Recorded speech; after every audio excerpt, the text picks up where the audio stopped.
Anyway, we are returning to Delta Green Ghati, and we'll see how it will go. Did you guys get a chance to read my Dear Diary? No, I did not, but I did, however, had the chance to read all of your backstories, finally.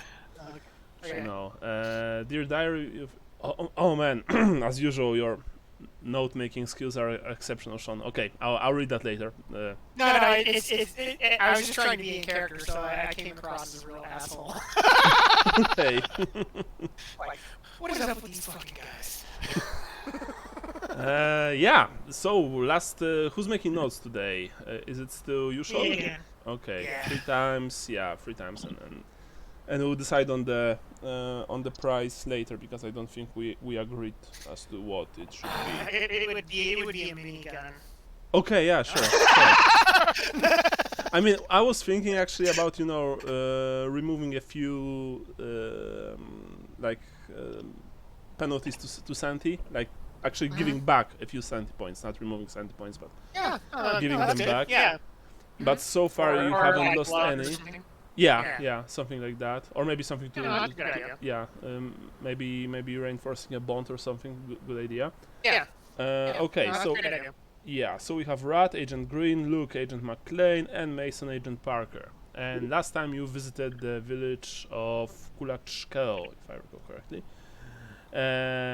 Kuluchkel, and you've spoken to the elder, Zahir Kuluch, who told you about, if I recall correctly, about Kaligati, the supposedly cursed place somewhere in the nearby mountains, as well as about Agent Ellis, the man who are you actually searching for, the Delta Green asset.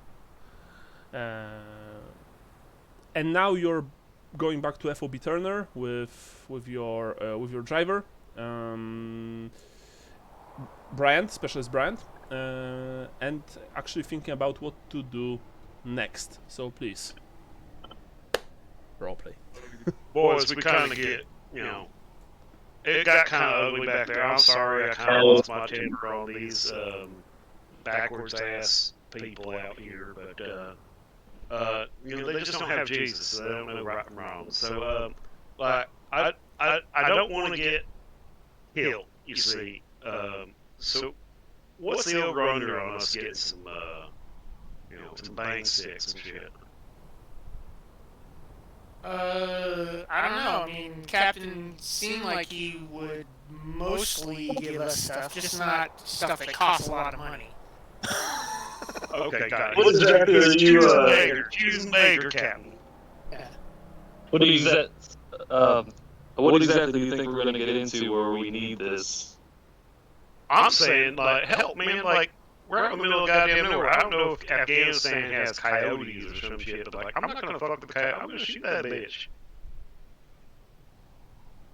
Alright, well, I mean, I out of character, I don't recall what sort of weaponry we have. I thought we just had sort of like standard issue, like sidearms and maybe a carbine or something. You have standard issue sidearms, but you can requisition other stuff from base commander. Of course, he might say no to some of it, but he generally knows that you are pretty important people, and he doesn't want any trouble with the whole Ellis disappearance, right?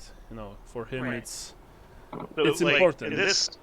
In this case, I would say, like, somebody who is already good with firearms should probably get, like, a rifle or something. I suck with firearms. I've got a 20. Yeah. Give me something that I don't have to think. I gotta point it in a direction, pull a trigger. So I'll take a Alright, shot I at it. think. I get that. Yeah, I was gonna say I think my firearm skill is base, but I just have heavy, Growing up in heavy Bama. weapons. Like, for my character growing up in Bama, he's probably had a shotgun in his hands at least once in his life. Yeah. Yeah. Oh, like I've said before, this first scenario is kind of, we'll learn together something. So I'm going to tell you more clearly what you can and you can do, and next time hopefully you'll be able to, for example, say it yourselves that, hey, maybe this guy can give us this and this.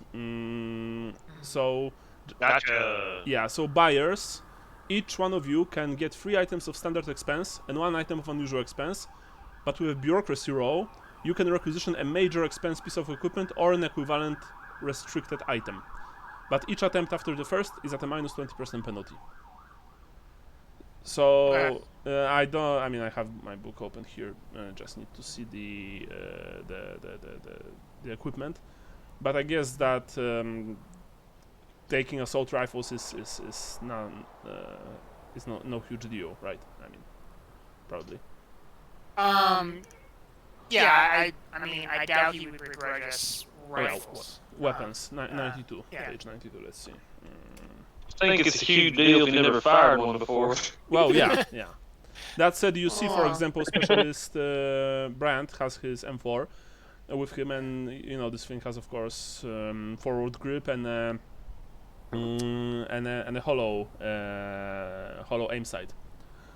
Red dot, or hollow reflex sights, or Well, I mean, the grenades are like stupid to use in this, right? What? You said grenades are like really stupid to use in this for some reason. You need to have special training if you want to use grenades. Okay. I mean, you can use them without, but yeah. Remember one thing. This is grenades have something called lethality stat, or lethality rating. Some weapons in Delta Green do have them. So if you roll lethality, if the weapon has a lethality of 10% and you roll below 10%, you instantly kill someone. It also goes. What? I'm looking at shotguns, and I kind of want. Shotgun is standard. Shotgun, firing slack, firing non-lethal is standard. Light rifle or carbine, which includes M4, FN SCAR, L, is standard. You can do it with firearm. Medium pistol, heavy pistol is also standard. Light pistol, so like 48 special, 38 special. Yeah, sorry. Well, it's 20% in firearms. Firing a shotgun at point blank range gives me a 40% in that firearms. Yes. Yeah. No, just in general, in Call of Cthulhu, shotgun is the preferred weapon. Yeah. I've watched Army of Darkness a lot of times in my life. Shotgun's a pretty good goddamn weapon. Yeah. Shotgun, or if we are going classic Call of Cthulhu, then Nitro elephant gun probably is also. Yeah. Just give me a canoe and a punt gun. Oh. We're hitting the shooting range before we go anywhere. You guys.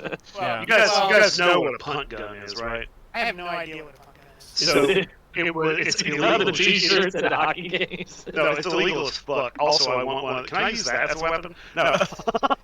It's legal as fuck now, but like back in like the late 1800s, it was a gun designed to take down multiple ducks in a flight. But like it was just a big as fuck shotgun that you had to brace on a canoe with you laying prone behind it, because it would push that canoe back at least 10 feet after it went off. Like an 8 gauge or something, or like a 10 like gauge? 4 gauge. Yeah. So like a super shotgun, essentially. Yes. No, I mean this would rip Doom Guy's hand clean off. Okay. Have you seen Appaloosa? No. Viggo Mortensen has a 10 gauge shotgun in that, and like it is like it's like a cannon. Like when he shoots people, it like, takes out the side of a house. You know what I mean? Yeah, shotguns are. It also depends on what kind of cartridge you put inside, because you can put the. Yeah, I'm pretty sure I can't get Dragon's Breath rounds. No,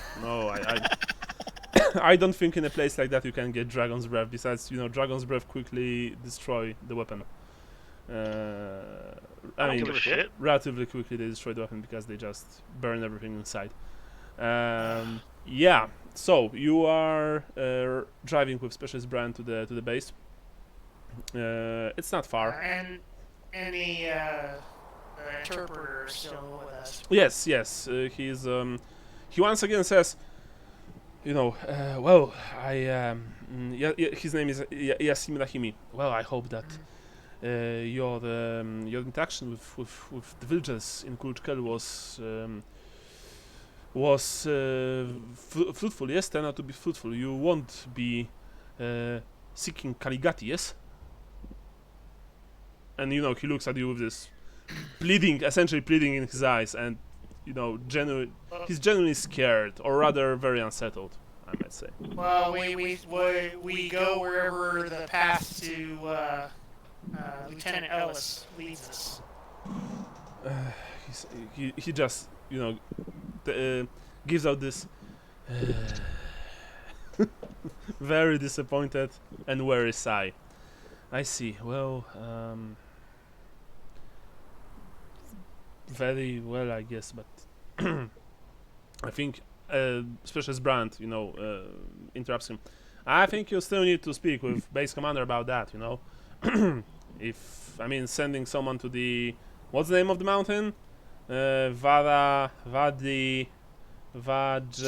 Yeah, Vagina? Varjita mountain. Yeah, Varjita mountain. Yeah, it's long. It's like, what, 30 miles from FOB Turner, something like that. And you know, this place is, I mean, the Taliban, they haven't given us any trouble for some time, but they are still there. Just so you know. This place right here, I mean this area right here, from base to Kuluchko is pretty safe, but the other way around, not so sure. I've got Black Hawk Down on DVD, and I've seen it several times. Well, shit. Fantastic. I still don't want to travel in an ID, you know, down an ID valley if you catch my drift, eh? But yeah, that movie didn't end so well for most of the cast. Ensemble cast. There was some great actors in that movie. Oh yeah, the William Fichtner, he was there, right? And Orlando Bloom, before the Pirates saga, right? Yeah. Obi-Wan Kenobi. Oh yeah. Obi-Wan, you know, just wasting fools. It's a good movie. And Yasin just looks at you like you have no fucking idea what they're talking about. Well, if we could requisition a helicopter, I can get us out there quick. Good fucking luck, says Brand. Yeah, You know, I know. last aircraft that we saw was the one that, you know, brought you here. There's some funky things going on in those mountains, like something about, you know, interference and shit, stuff like that. So I don't think that the captain will be able to requisition you anything. You know, then flyboys would just go down faster than a brick thrown from a very high roof.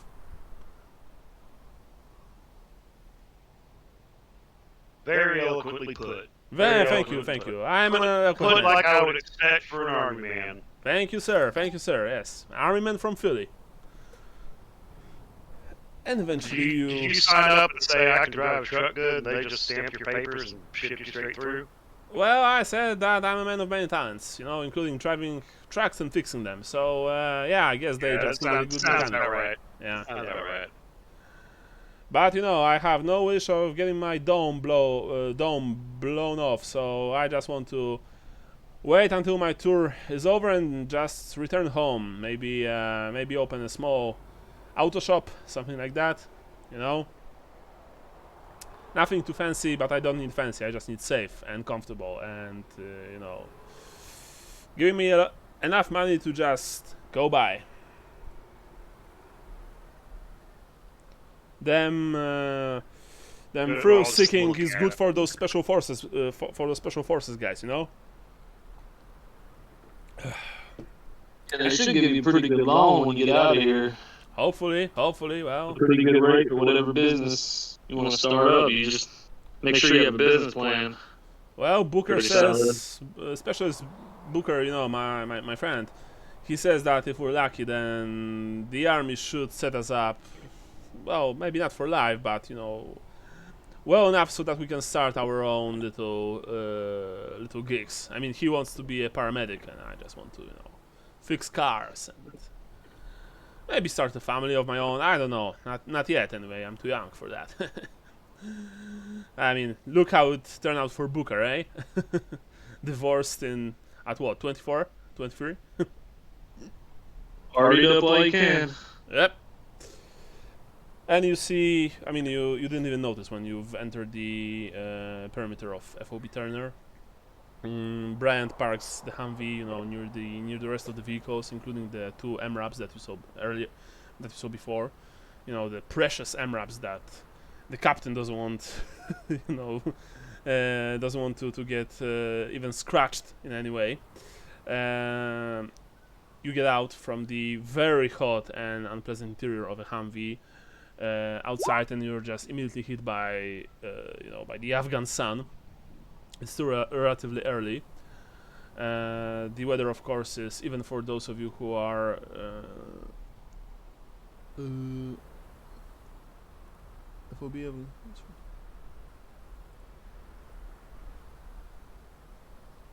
okay.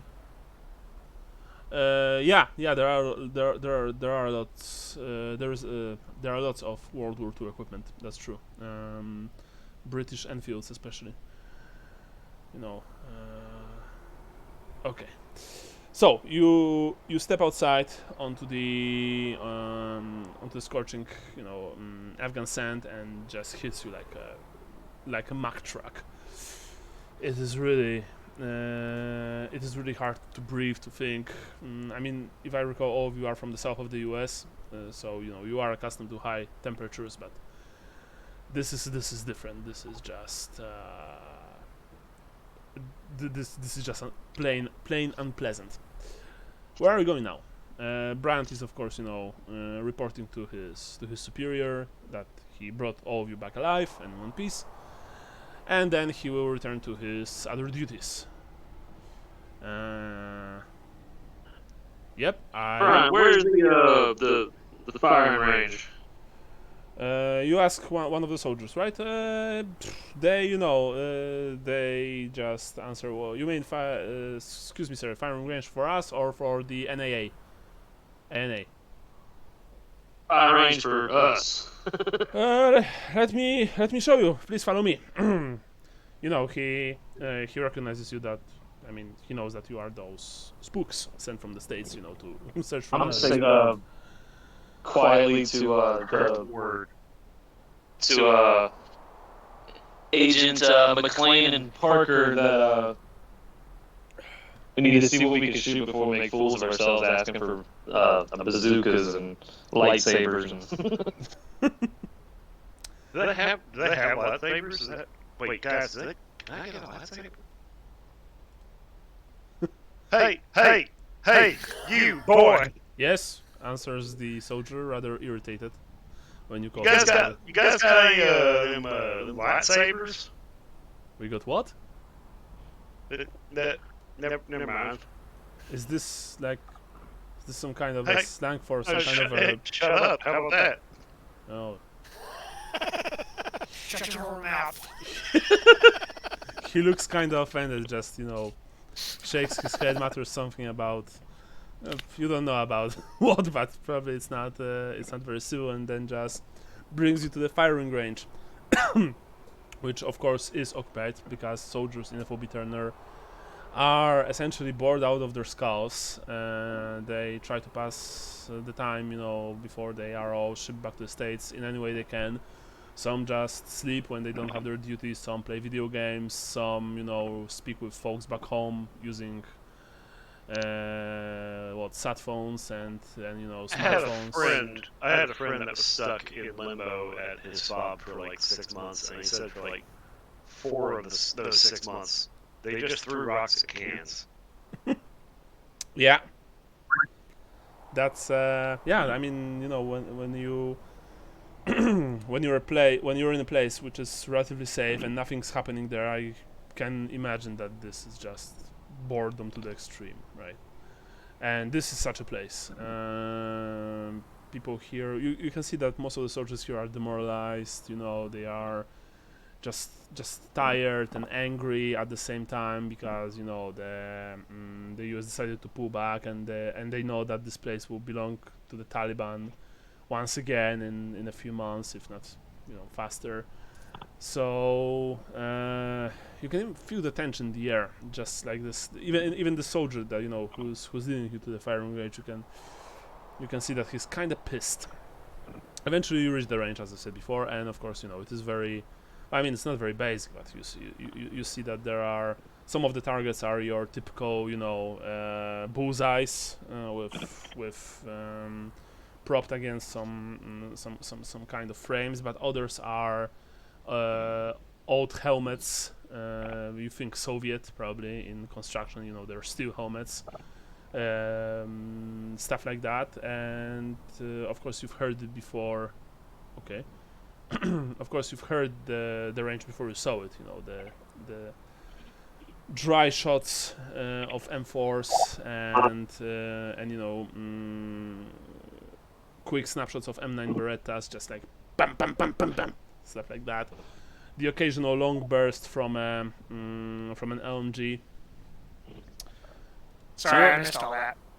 Okay. What did People are shooting guns and you can hear it. Okay. yeah. Sounds good. You just arrived at the firing range, and what I was saying was that you've heard it before you saw it, essentially. Okay. I don't know if you also heard what I was saying about the the morale at the base, and that most of the Yes, I did. That everybody's bummed out. yeah. So the soldier leads you to the man in charge of the firing range. The soldier who distributes the bullets and weapons and stuff like that. Because I mean, this adventure is very well structured in that there's a whole list of people in the base, who are described as, this man is doing this and this woman is doing that, but there's no one, responsible for the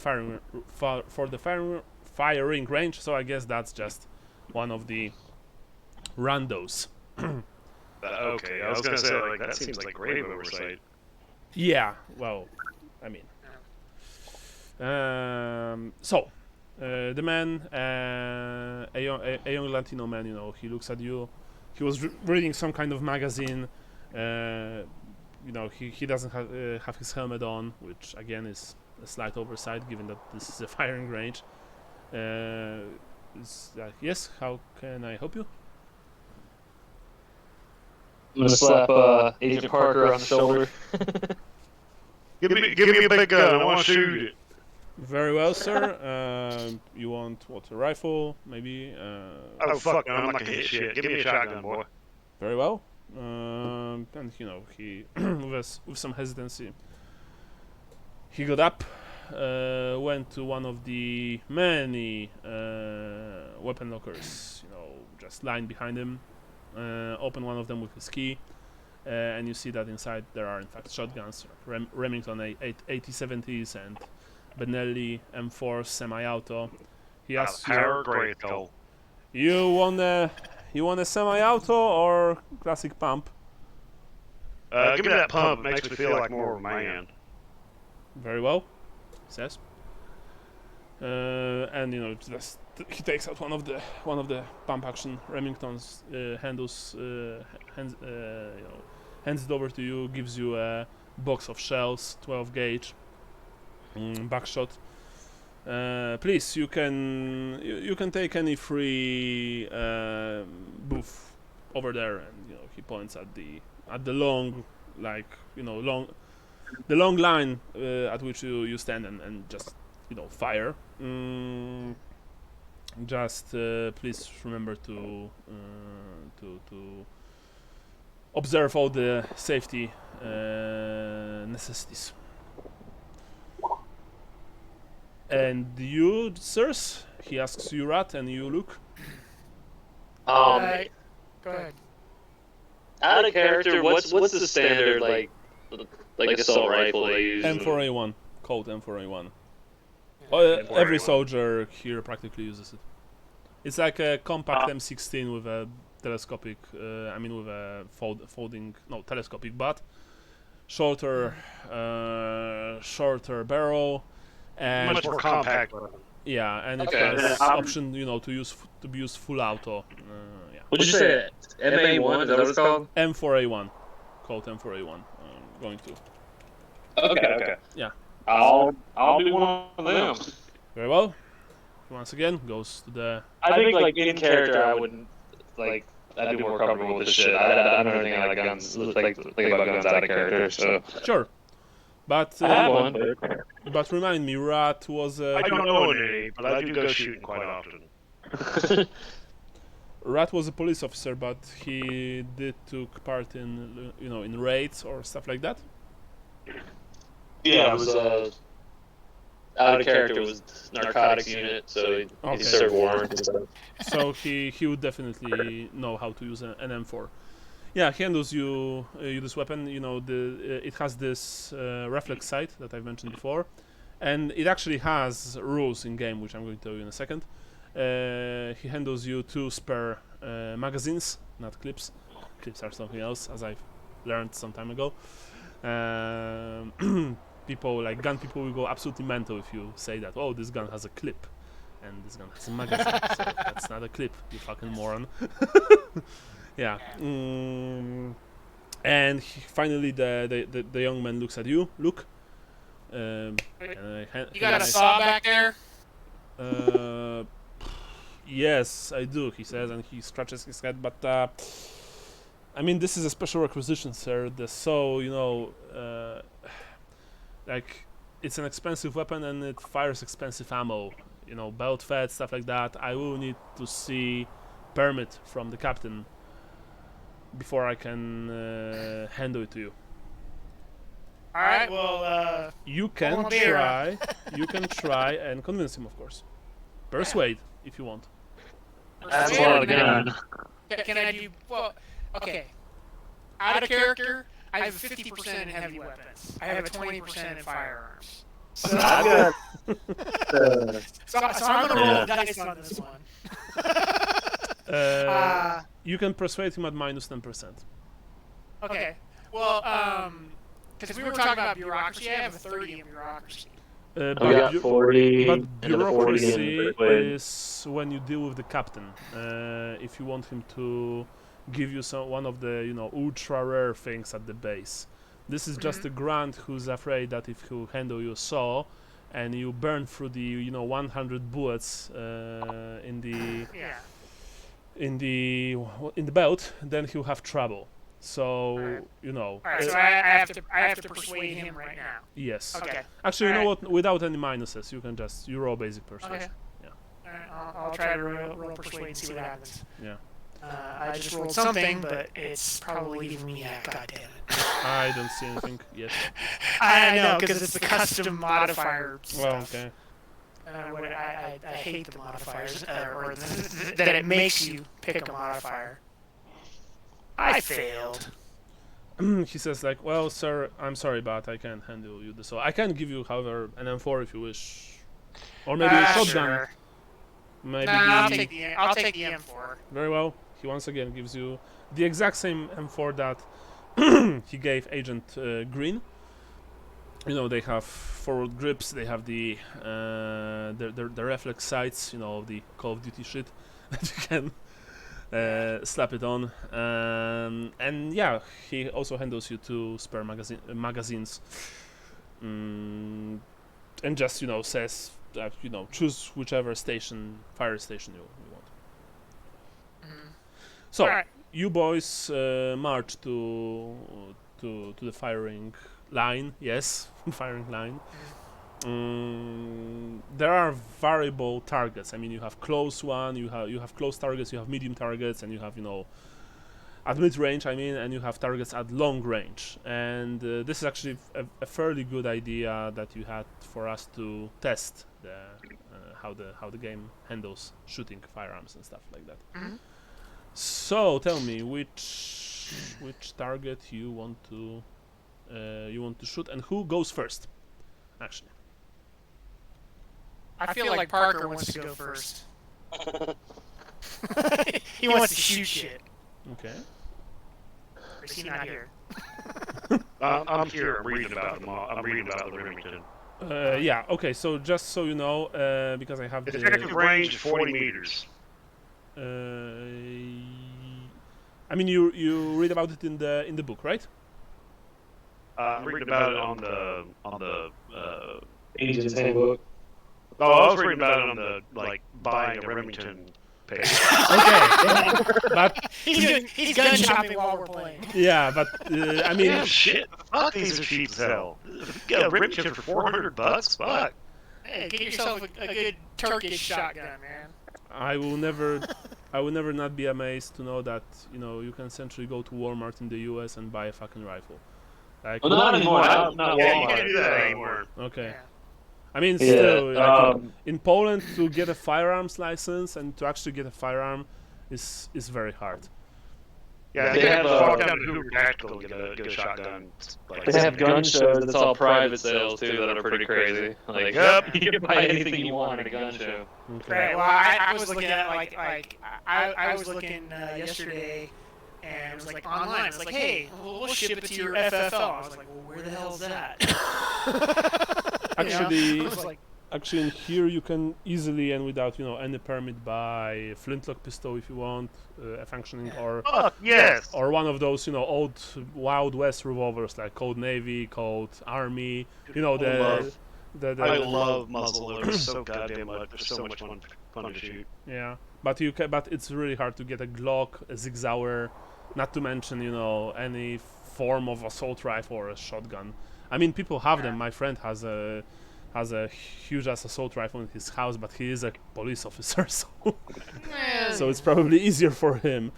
Yeah. Anyway, the M4 carbines is equipped with an advanced combat optical gun sight, and this allows a plus 20% bonus to hit if the shooter has taken no damage since his or her last action, and doubles an attack's base range if the shooter spent the previous turn taking the aim action. That's how the special combat optics go.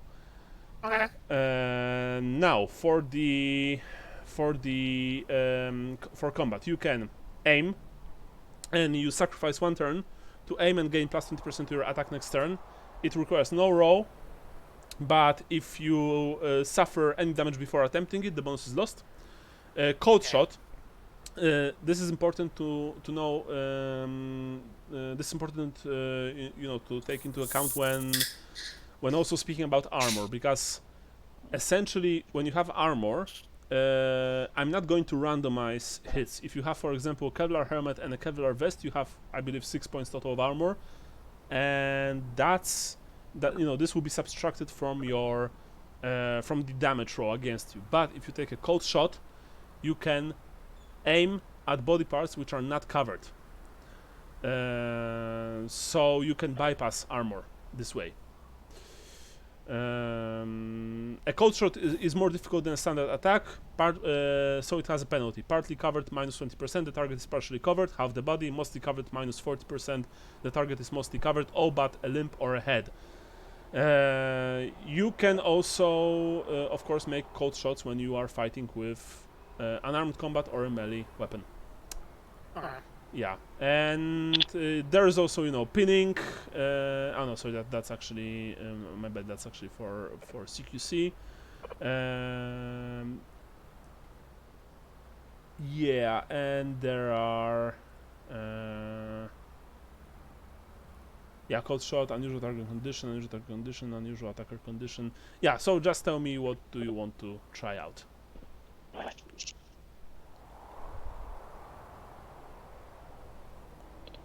Should we all do it at the same time, or like, how do you Yeah, I'm gonna aim at the target that's a little bit closer. So the target that is a bit closer, you have basic chance to hit, so no penalties.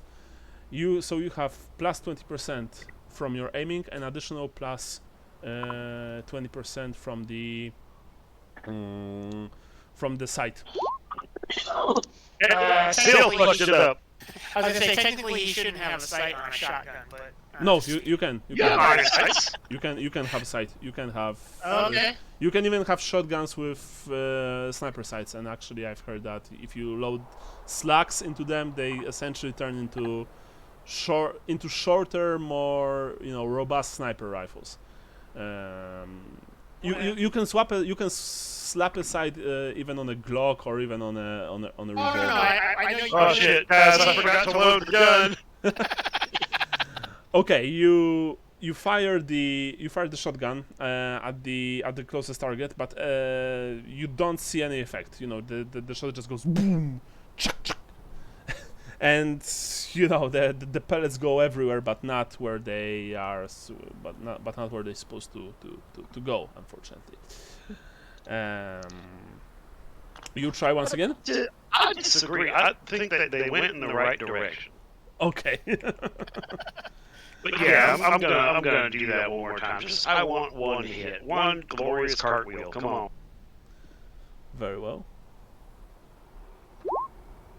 There we go. Nice. And this time you've braced the stock against your shoulder, let out a long breath, concentrated, and just blasted this target with a solid shot from your Remington. Luke and Rat, you see that that Mason has a hold of it now. Got a hold of it now. Sorry. Yeah, I think I'll keep it. That's a solid weapon. Who's next? Rat or Luke? Do you want to go for the mid range? Yeah, I was gonna go for the mid or the long. I just figured I'd walk it down the range is what I would normally do. Okay. I mean, in real life, I would shoot close. Well, probably I wouldn't start at the closest range. I'd start somewhere in the middle. And fire as far as I can. Remember that if you are firing point blank, you get plus 20%. If you're firing beyond range, up to like twice the distance, you get minus 20%. And if you fire beyond twice the base range, up to five times the base range, then you get minus 40% penalty. But that's definitely hard to do. I mean, yeah. So you're firing at the mid range, so you get minus 10%. Minus 10%, but then so I want to aim first. Mm-hmm. So you get plus 20%, and then another 20% from your assault rifle. Okay. So plus 40 minus 10 is 30, right? Yes. All right. So let's. I need to move my. Also remember about the selective fire weapons. For example, M4. Most assault rifles and SMGs. You can spray and pray, or just fire a longer spray. Sprays or bursts usually have lethality rating, which means that your M4, if it fires a single bullet, it will just hit for damage. I believe it's like 1d12, something like that. But if you use lethality, then you can instantly drop the target. All right. Looks like I succeeded. Okay. Looks like you succeeded. Let me see. Yeah, you fired just a single shot, right? Mm-hmm. Yeah, you've hit the target practically. Maybe not in the exact middle, but in the area where it's good enough. Maybe even better than good enough. You just hit the target without problems. You want to go for the long shot? Yeah, I wanna aim at the long target now. Okay, so this is minus 20%. Okay, so in other words, just split plus 20. Yeah, you just got plus 20%. Okay, I need to figure out how to do this so that so that my thing isn't blocking my other thing. Yeah. Okay. I guess submit. Oh, I fail. This time, unfortunately, your bullet just hit the ground. A few meters before the target. You didn't aim well enough. Okay. So now let's go to Rat. Long range for me. Long range, very well. So minus 20%. I want to aim first. So you aim first. Once again, you use the reflex sight. You take a good long aim. You hold your breath, then just exhale and fire. People are watching. Let's get this. What's the modifier? Plus 20% total to your firearm skill. Plus 20. Whoa! Nice. Whoa! At least you didn't break it.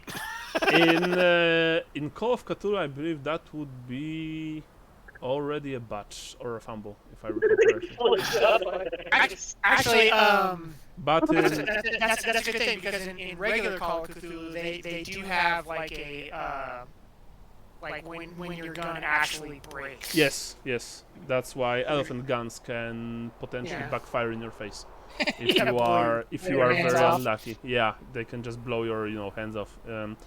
So your rat, you fire your weapon and the bullet just goes like 2 meters to the right of your target. Just go. Foo!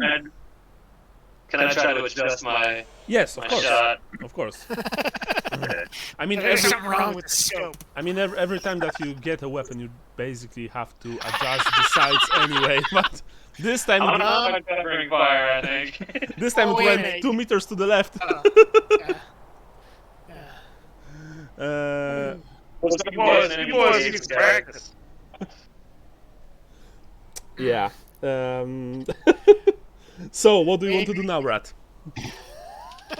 Just unleash hell and spray and pray?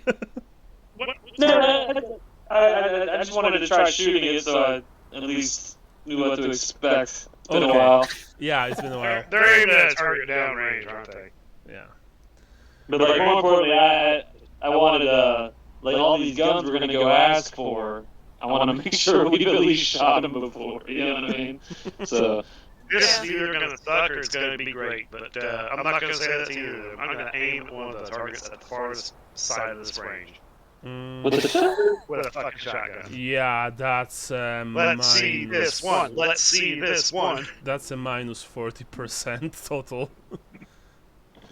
Actually, I'm not even sure. Wait, I need to check. It's physically impossible, I think. Yeah, with a backshot, almost certainly.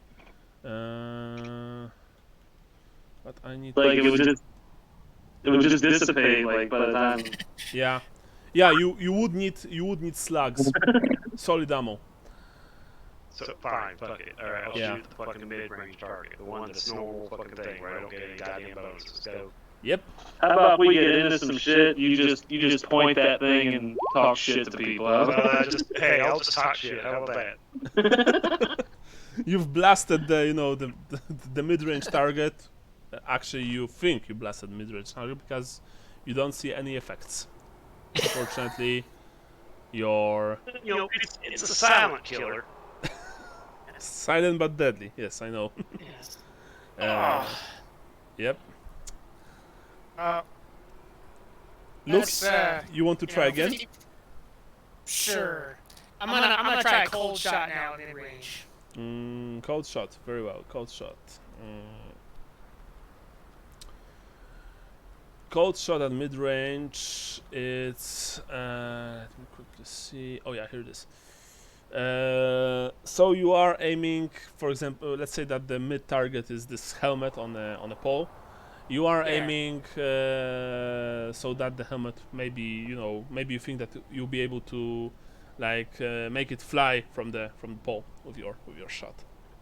Yeah, something like that. Okay. I just assume like a cold shot is more like well, is it a called shot? Cold shot. Cold shot. Yes, Cold shot. Not cold. Yeah. Yeah. Sorry, I was thinking of more like snapfire. It's Okay. like a cold shot I'll take allows. A cold shot allows your agent to roll a grenade past cover or to shoot someone in the leg in order to avoid body armor.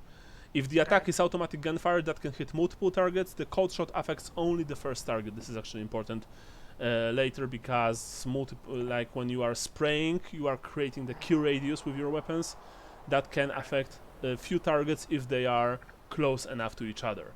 But you are trying cold shot on the helmet, so and try to just take it off the pole. Okay. Yeah, sounds good. Yeah.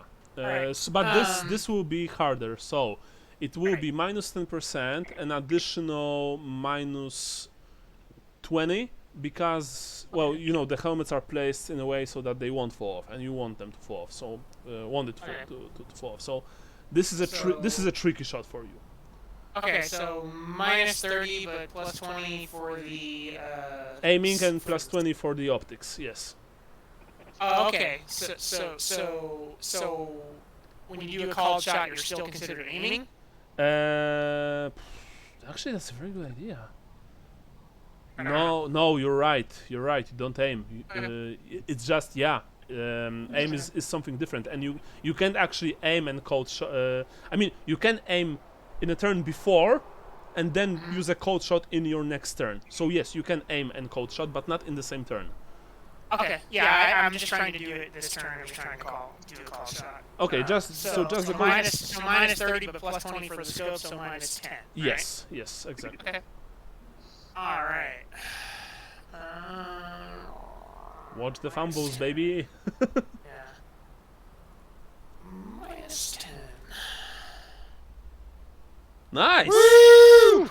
Yeah. Pew, pew, pew. You see that Agent McLean just, brought his rifle to his shoulder, aimed for a second or maybe second and a half, squeezed the trigger, and the old Soviet helmet, which is, full of holes already, just flew from the pole, cartwheeled in the air, and just fell to the ground.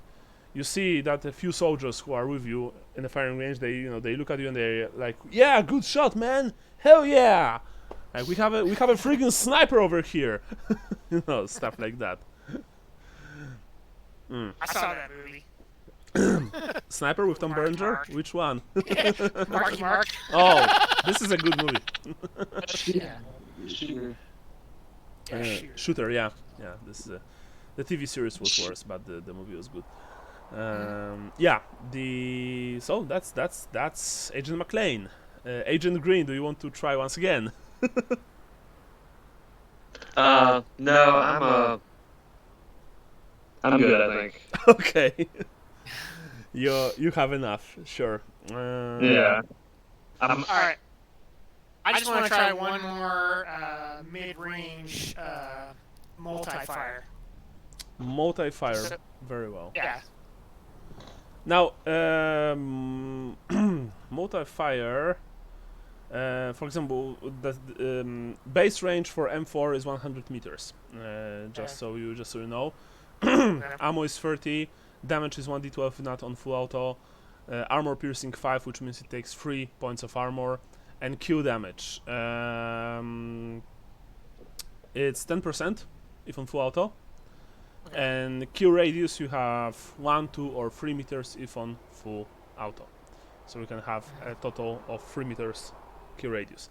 Interestingly enough, normally there are no modifiers to full auto unless, of course, the handler says so. So Okay. I am going to say so because controlling weapons on full auto is difficult. I'm sure that you're not even firing full auto because that would mean that the barrel of the gun would eventually be aiming upwards. Yeah. No, I'm just trying to do like a 3-round burst. Yeah, a long burst, sure thing. In the towards the furthest target? No, towards middle range. Middle. Okay.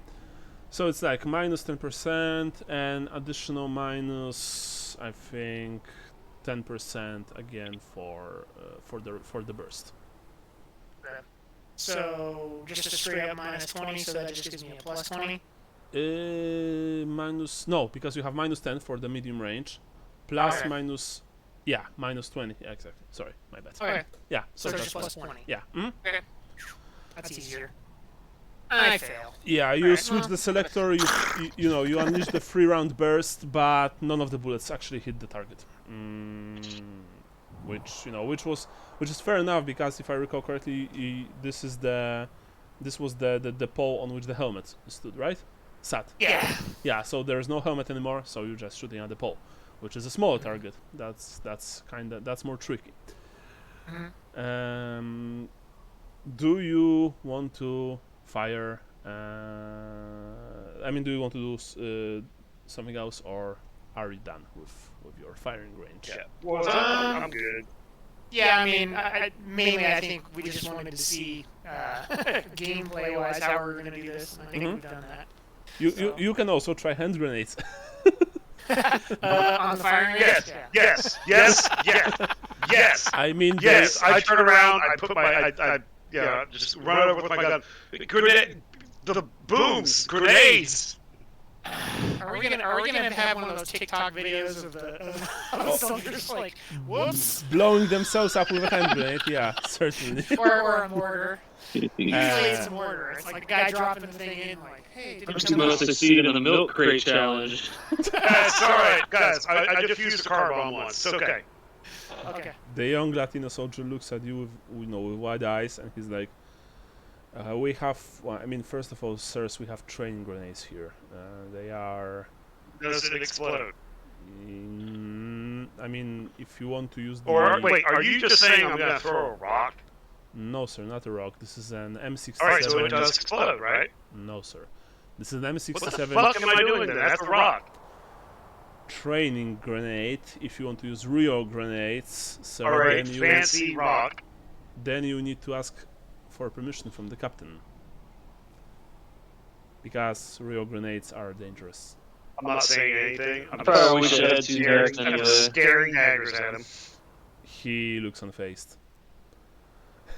I mean, he doesn't look exactly unfazed, but he knows that this is potentially very dangerous if he would allow you real hand grenades, and he takes his duties seriously. Fuck is intimidate. Yes. Is there an intimidate skill? You can intimidate him, but just so you know, this is this is slightly crossing the line for you guys. Just so you know, remember you are here on a mission undercover. The Outer Green will not be pleased if they learn that you've intimidated U.S. servicemen. You're lucky you have that stars and bars on your shoulders, son. Thanks, sir. I've worked hard to earn them. He says. I give him the shotgun. He takes the shotgun. The rest of you guys also give him the weapons, I presume. Yeah. Take the cannoli. He's just angry, don't listen to him. I've watched that movie, sir. It is very good. I like it a lot, he says. And he, stores the weapons back inside, notes how many rounds of ammo you've spent, and wasted, yeah, and wishes you all a good day, and returns to his magazine. What now? I think it's the latter part of the day right now, because you've traveled to the Kuluchka in the morning. It took you a few hours, to return. Then firing range. The lunch will be served soon, by the way. I mean the middle meal. Yep. What is our plan here? I mean, are we actually going to this mountain? Well, honestly, that's all we have to go on. I mean, we're unless we find any more information of where he could be, that's the only lead we have right now, right? So how are we going to convince the captain to let us go? Well, because we have all of we have all of this information from his hard drive and his notebook, right? You have, yes. You managed and, to. And if I recall correctly, everything was pointing to, he's after it, and the locals have said that whatever the fighters against Ghati come down and ask for people from time to time. Nobody knows where they come from or where they go to, but so that's we need. He's gonna have to let us. Yeah, we need to and I know Parker got those maps. We need what's the if you were hoofing it on foot, which way would you go? That kind of thing. I think the only problem is that if he wants to go in MRAPs, that's going to be a little difficult. But we'll skin that cat when we get to it. I mean, a few mountains ain't nothing. I think we could do it on foot, but maybe that's a Monday morning for me. 30 miles on Monday morning. All right. 30 miles through the Afghan wildlands. If you're not prepared, it's a death sentence. Just so you know. Well, I'm outdoorsy, do that.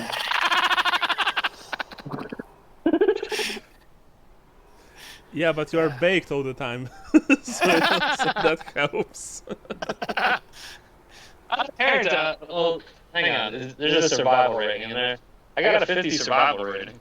That is pretty good. Well, I mean, if you have Yeah. survival, then you would probably make. Well, what I'm saying is that an unprepared person, even with supplies, traveling 30 miles through Afghanistan, it would be potentially dangerous for him or her.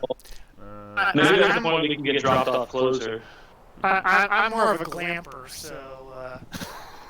Well, I mean, you can always. I presume, by the way, that you are speaking, in between the huts, not close to any soldiers. But Yeah. I mean, you can potentially, ask buyers, the captain, for maybe some kind of transport there. I mean, aerial transport. But you guess what he'll say. Buyers said something about, or not buyers. Bryant said something about dune buggies or something. Do they have that kind of stuff here? Get some ATVs, some tactical ATVs. No, they don't have dune buggies. They have old Humvees and they have the MRAPs, and that's it. Okay. Alright. Yeah, they are, Besides dune buggies, I don't think they would even work well in Afghanistan. They are, if I believe, more fit for for places like Sahara, deserts, stuff like that. This is This is a rocky, mountainous terrain. Well, I mean, you I don't know where to can. get horses either. Oh. Yeah, horses, of course, if you can ride horses, but they don't have any in the base, and you don't think that even the ANA, have any horses here. Also, with the ride skill of base, I'm not really that interested in that. I got a 10. Yeah, that's it. 10 is base. That's what I got. I'm into the petting zoo. Yeah. Yep. So, are you going to buyers, or are you deciding to do something else? Let's This is go a good eat buyer, right? Let's go eat lunch first, and then let's go to buyers. Okay. Yeah. We can talk about our plan of action more. Yeah. So of course, first you go and refresh yourselves a bit after the travel to Kurchkel, and then you hear the bell, calling everyone to for the meal. You eat with the rest of the soldiers. I mean, you're not treated in a different way than anyone else. That said, you do have your seats. I mean, you do sit at the table closer to the officers, to Byers and his two subordinates. His second and third in command, which are First Lieutenant Bill Castro and Second Lieutenant Eric Jacobson. The meal is good enough. I mean, it's not MRE at least. I actually have no idea. I've heard that in the U.S. military, supposedly the breakfasts are very good, but the second and third meals are progressively worse. I'm not sure if that's true. So maybe if you guys know anything about this. So like the bacon's real, the eggs are rehydrated powder. Biscuits and gravy, it's gross, but you can't It's miss. just like mushy carbs. Okay. But there's plenty of black coffee. I think that's what it is like American breakfast, the bar is not very high. It really isn't. So, but remember, this is not breakfast. This is like lunch. So, but I don't know if that's how good is it. I always wanted to try a proper Ketchup, baby. Yeah, I always wanted to try a proper military meal. Actually, I always wanted to try one of your MREs, which I just might buy from locally. Fun fact. So I was a food science major, right? Really? Yeah, that was my major in school, food science. Okay. And so UC Davis, they did a lot of stuff like I worked for a professor actually who like one of his things was during World War II he worked on like what kinds of things would rot canvas things like that. Okay. Because he did like yeast and mold and stuff like that, so they were trying to figure out. But anyway, so they apparently did a lot of work for the government on MREs. So one time when I was cleaning out the food tech club closet, I found these things. It was just like hot dog with bean component in this sort of plastic brown bag. Bean component. Yes, Wow. hot dog with bean component. Oh Jesus. So I kept those for a while, but I never ate them, and then they started leaking. So I was like, okay, these things are probably like Vietnam era. Oh. The buddy of mine that worked as an armor in some fob was like the most tradable food that you could get was this like jalapeno cheddar spread Yeah. that came. It came with any of like the lunch MREs you could get that were that came with crackers, and it was a 50-50 toss-up if you would get peanut butter, which or this cheddar cheese jalapeno spread, which if you handed that to anyone that has ever eaten cheese, that's not fucking cheese at all. I have no idea what the hell it is. I ate it and I was like, this sucks. This is awful. But if you're out in the fucking middle of the desert, yeah, it's probably pretty good. It's probably like that cheese sauce that comes in the big 10-pound can. No, this is closer to like Cheese Whiz. Okay, well, cheese whiz. Oh yeah, forgot that you guys have cheese in a spray can. I mean, we got everything in a spray can. Yeah. Well, Polish like MREs are actually very good because we are still using them with the methods from communist era, and like everything aside from that era, the food preparation was very natural, very basic. That's why, for example, Belarus has some of the best MREs because they are all practically, home cooked. Like there's very little processed stuff there, and I was like, MRE. yeah. So our rations will last shorter than yours, but they do taste more like real food. Like that's.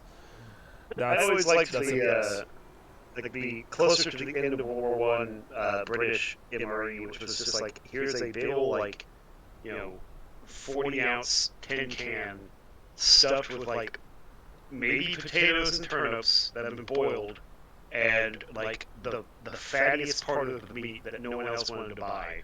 So it's just like, here's gristle and carbs. That's all you need, guys. Yeah. Yeah. Well, I mean, that was back in the day when you still had alcohol and cigarettes, in your rations. Something that's not happening today. So, I've read that during World War II, U.S. soldiers in the Western Front loved to swap their rations with the British, because British got those few ounces of whiskey in theirs, and just or the German rations that had caffeinated chocolate. Yeah, but German rations also had cheese in the tube, which supposedly stunk a lot. Like really, really fucking, the smell was really bad. Just one last thing before we return. I don't know if you also have it in your rations, but we have the so-called Panzerwaffles here in Poland. They are like crackers, but they are like, you can use them as kindling for to start a fire. You don't really want to eat them without soaking them in the water, because you will simply break your teeth. And they have a lot of I don't know if what's the word in English, brom. It's a mineral which essentially kills your sexual drive. Yeah. So hardtack is what I was thinking. Yeah, that very 19th century. Yeah, that's brom, exactly. That's hardtack, but with some added like anti-good time stuff, for the soldiers. Yes, maybe it is saltpeter. Who knows? Yeah. Anyway, you are eating your meal together with the rest of the soldiers, and like the atmosphere is just the same as before. Just your usual depressed, quiet. Like we are going home, yay! Atmosphere. That's it. At least no one is making any trouble. So that's good. You finish your coffee, black and strong, just like just like you like. And after everything, you see that Lieutenant Bill Castro approaches you and says, "Gentlemen, Captain Byers would like to speak with you, if that's okay."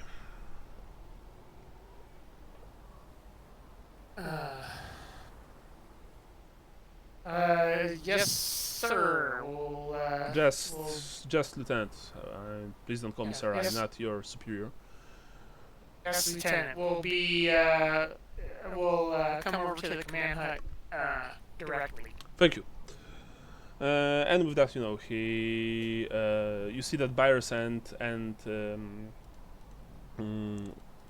Jacobson already left. Castro is like waiting for you at the tent's exit, so that he can probably just escort you to his captain. But he's waiting patiently for you to finish everything, and to maybe speak with yourselves if you want to. I'm not sure if you want to. If not, then I presume that you just follow him to Captain's tent.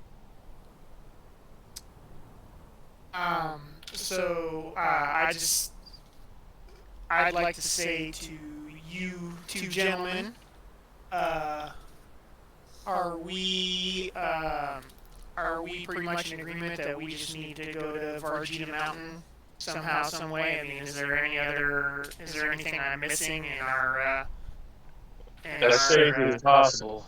Right, as safely as possible. But I mean, is there anything in the clues that we have thus far that tell us anything different that I'm not remembering? Depending on what we find, we may end up having to camp out a little while. Right. I think that's a wise idea. We need to be ready for Camo tarps and that kind of shit that we can hide up in the ridge line a bit. So we'll just remember that if you want to travel to Varjita Mountain, it's like 30 kilometers from the FOB. So using an MRAP, it would probably take something like an hour. And we're gonna need some guys with us that really know how to watch our backs. I mean, It's only 30 kilometers? yeah. Shit, you can see it from the base? Well, I mean, you see the mountain from the base, Gotcha.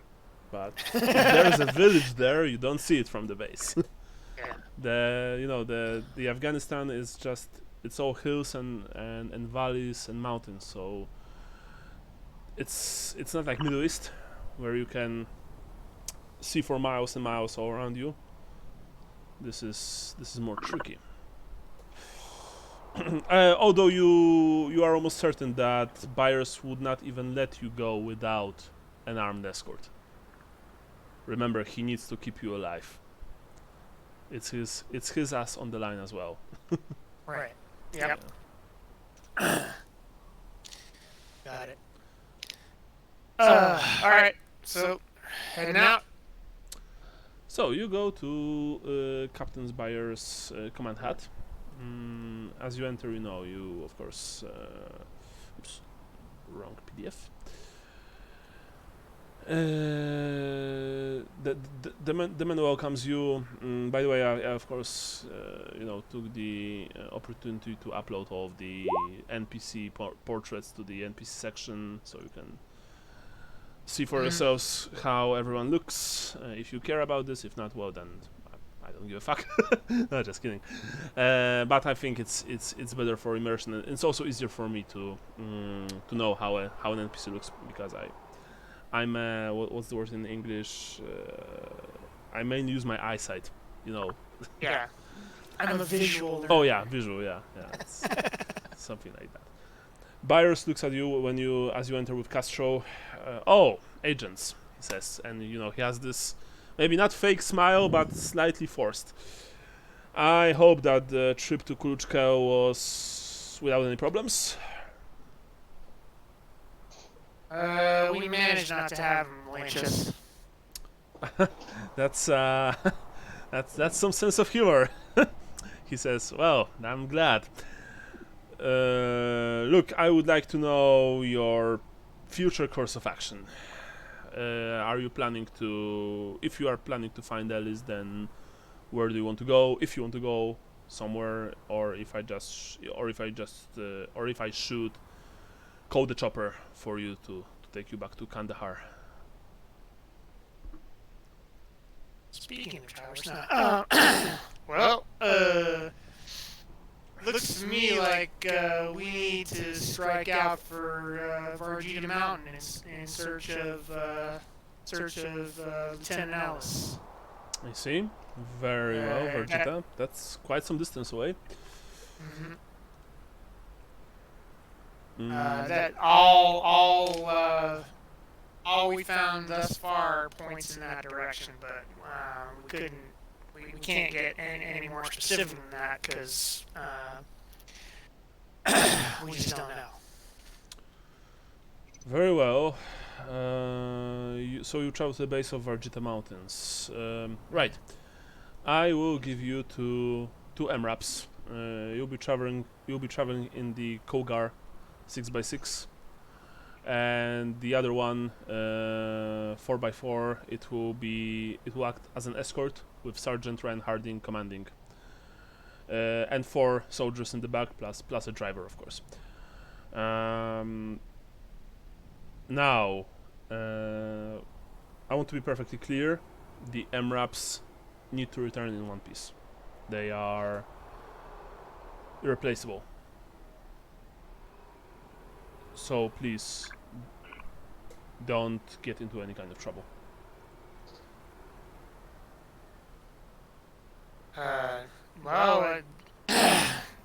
We're good at staying away from trouble. If trouble finds us. Splendid. Both MRAPs have an M2 heavy machine gun on top. If things will get hairy, it should help you out. Specialist Brandt will be your driver and mechanic, and Specialist Booker will be with you in the MRAP as medic. Also, please tell me if you want to take Yasim Rahimi as interpreter. Absolutely. We do? Okay. Come again? Yeah, I think we'll need an interpreter, don't you? He did seem pretty against it. Yeah, I don't know, man. I mean, gentlemen, if you are, I don't know what you want to find at the base of Vergita Mountains, but unless any of you speaks Pashtun, then I suggest taking an interpreter with you. Otherwise, you won't be able to communicate with those people. My men do not speak Pashto. So we'll need, he's coming with us. Right. Alright. Right. You'll be leaving then first thing in the morning tomorrow. I'm not going to send you right now. It's too late for that. 30 miles to Varjita. You should cover it within an hour, maybe an hour and a half. As long as you stick to the road, of course. And then be back, hopefully, before lunch. Tell me now, do you need any special equipment? If I can requisition a saw, I would love to do that. Now, very well. Now I need to see one thing. So, what kind of? Yeah, reckon our weapons and ammo. But yeah, barring that, just regular weapons and ammo. Like, remember, without any rolls, each of you can get 3 items of standard expense and one item of unusual expense. So, check Agent's Handbook. It's where is it? I think it's. Yeah, sorry, I didn't open up any. My computer is. Okay, there we go. I was like, what's happening? Is this it? Oh yeah, here it is. I can. Oh. Locations, secret. where's the gear? Yeah, brand new system is always hairy at the beginning, but we will learn it. Oh, page 82, equipment and vehicles. Alright, Okay. yeah. Yeah. Mhm. So for those of you who have the PDF, please go to page 82. So you want saw. M249.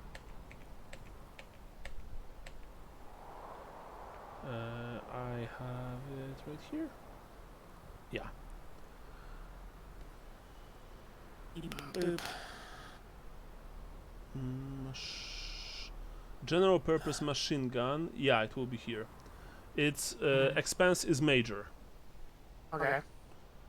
So you have to roll for bureaucracy. Okay.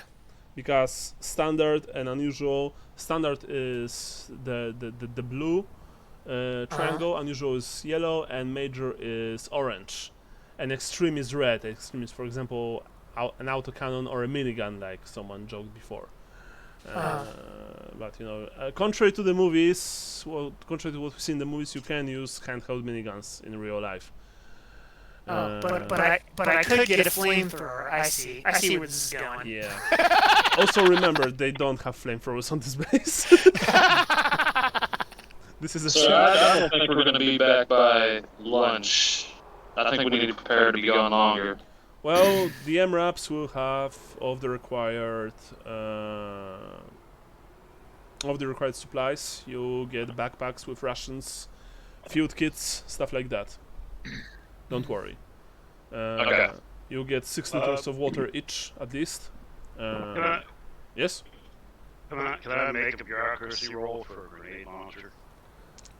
Grenade launcher. It's major. Yeah, of course you can, but let's, for simplicity's sake... Barring that, hand grenades are easier, still. Yeah, for simplicity's sake, let's start from left to right.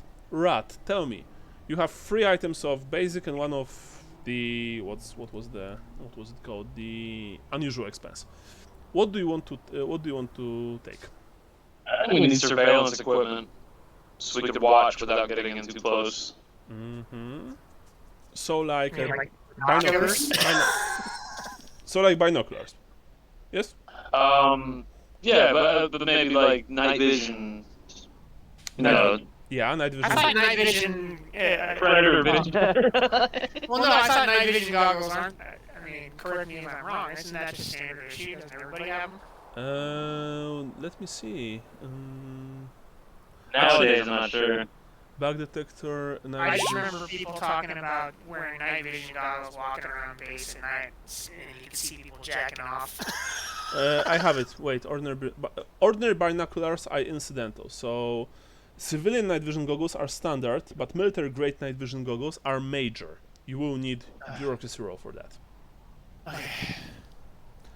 Unless you want to take civilian night vision goggles, which they also have. Like civilian-grade night vision goggles. We're in Afghanistan. I mean, we're need military grade. Okay, well, so I can, I don't know. My bureaucracy is 30. I don't know what yours is. 40, I think. Okay, well, okay, so you asked for the night vision goggles with your bureaucracy, and I'll ask for the saw with my bureaucracy.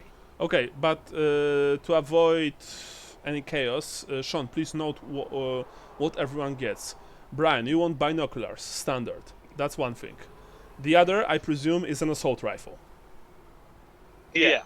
Okay, you get an assault rifle with forward grip, hollow sight, and 6 spare magazines, 30 bullets each. So that's like, you know, that's like standard. Do you want body armor? Because you don't get it, you know, just like that. Yeah. I guess what the other soldiers have. Yeah, so you get a Kevlar vest and a Kevlar helmet, which grants you 6 points total of armor. So these are 3, like your standard items that you get without any rolls, and then 1 unusual. Unusual. Unusual, for example, is powerful telescope. Unusual is scuba gear. Unusual is advanced drone or GPS tracking device or audio jammer, which of course they don't have here. Unusual is... Oh, also remember that when it comes to requisition, it can also... Like, it doesn't only apply to items. For example, you can buy services. You can buy a service of a trained burglar, or or someone who drop evidence somewhere. And the incidental, standard, unusual, major, extreme also apply to that. But that's for the future. Combat, Okay, combat so rubber, request, radiocraft, some... unusual. Yeah. I Maybe. was just looking at looking at the thing. It says you can charter a helicopter one trip. That's an unusual item. Maybe you want, because right now you have. Yeah. Oh, actually, sorry, my tactical body armor. Actually, sorry, tactical body armor, which is what the soldiers use, is unusual. So that would be it. Okay, that works. Okay. Yeah, and Kevlar helmet is standard. They are not the same. Like, there are, two parts. If you want to have helmet and tactical body armor, you have to get them separately. Brand. So my guess is that you have right now have binoculars, M4, Kevlar helmet, and tactical body armor.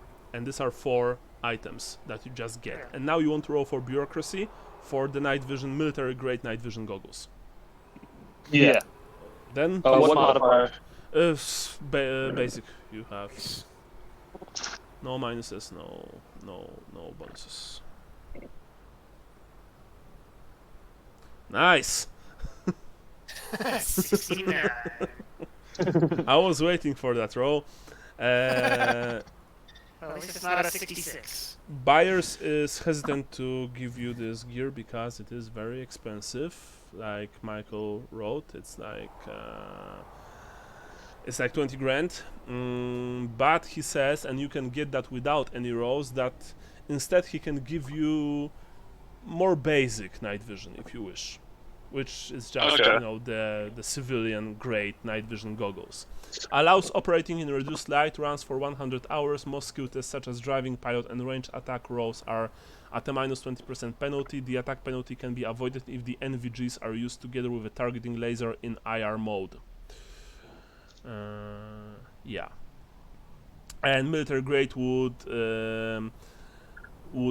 essentially, most skills are at no penalty. If finely detailed perception is required, then at a minus 20% applies. You can try again with buyers later, but you will get minus 20% to your next bureaucracy roll. You said we could request services. Could we request like some commando recon dude or something? No. You are the recon, and you have, he gives you essentially 9 people to travel with you. Sergeant, 5-man, driver, medic. So, besides they don't have any type of special forces here on this base. This is a sad little FOB in the middle of nowhere. So, yeah. So that's that for you. Note the stuff that you got. Now, look, what about you? So does he have the does he have civilian NVGs? Yeah, like they are civilian grade NVGs. Like, okay. I don't know about U.S. Army or U.S. armed forces, but in Poland, for example, many soldiers buy stuff themselves before they join or before they ship out, because many things that our army provides are of lesser quality actually than if you would buy them on the civilian market. So I guess that that they have a bunch of lesser quality NVGs, which they handle to most of their soldiers, and the super special quad NVGs only to the select ones, those who are either who know how to use them best, or who are the most exceptional scouts and pathfinders. My guess is that's how it would work. So, what do you want Sean to requisition? Well, so if I'm just taking my regularly allotted stuff, I'd say the M4A1 plus 6 mags. Sure, and 30 rounds. that's one of the basic requisition stuff. Okay. And I'll take the Kev helmet, Second one. tactical body armor. That's the unusual one. Okay. right. And you have still one more basic item to take. Okay. So I'm trying to figure out what standard riot helmet. By the way, Rat took the NVGs, but I think that all of you have flashlights, right? I think Tactical flashlight. I think that you would take them with you from the States. Yeah. You know. Yeah. Yeah. Like this is the kind of gear that you don't really need to tell me that you have unless, you know, some very unusual circumstances appear. Just so you know, each one of you has a standard flashlight, good quality flashlight. So I'm trying to add my weapons here. Like, I can't unlock the thing on the character sheet. Actually, never mind. I got it. Yeah. Yeah, like I said before, you know, your basic sidearms, you have them. So I think that Rat, you have your PPK. Luke has M9 and Beretta, and Mason I don't. Yeah, and Mason I don't recall what you have actually. So.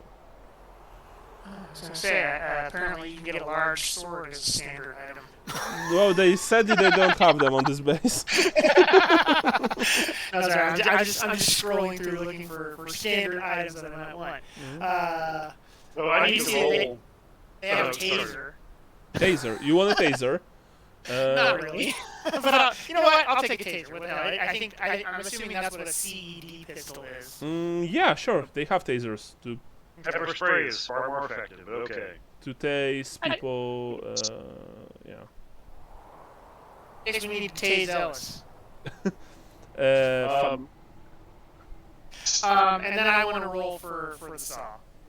Okay, where's the taser in the? It's in Electroshock Weapons, page 96. 96. Let me quickly see. So it's got a 4-meter range, 4 uses, minus victims penalties, minus 20. Oh yeah, 20 I see. turns. I see it. Yeah, but you know that it requires special training. Oh, it does. God damn it. Yeah. All right, then I'll take a stun gun. Stun gun. Okay. Range 1 meter. Dex skill dex times 5. Yeah, my dex is good. It's incidental. Okay, yes, you have this without any problems, and now you want the saw, so you need to roll for this. Bureaucracy. And so it's just a standard bureaucracy roll? Yes. Okay.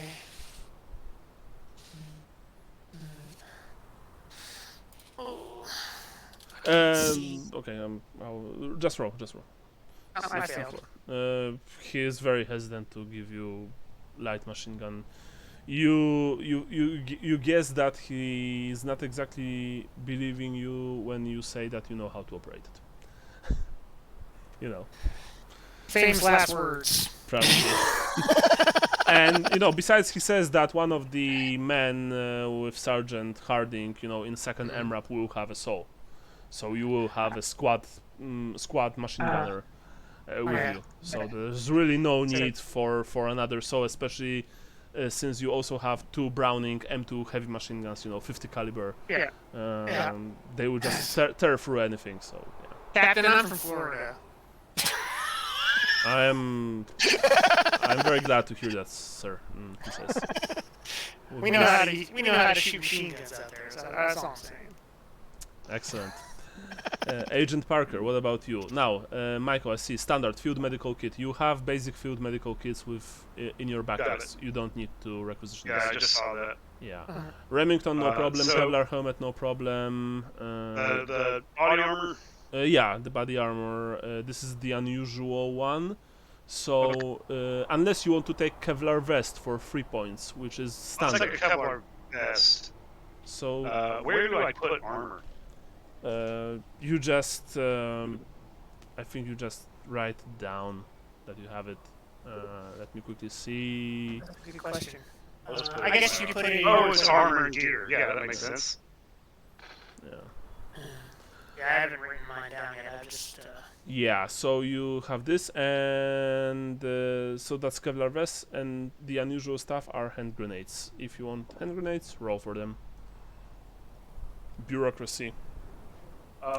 The bureaucracy roll I would like to go for is that 40mm underslung grenade launcher. Oh, grenade launcher. Okay, very well. Sure. Standalone or under your? It's a undersling for a firearm. Well, you won't be able to use it with your Remington. You don't see why not.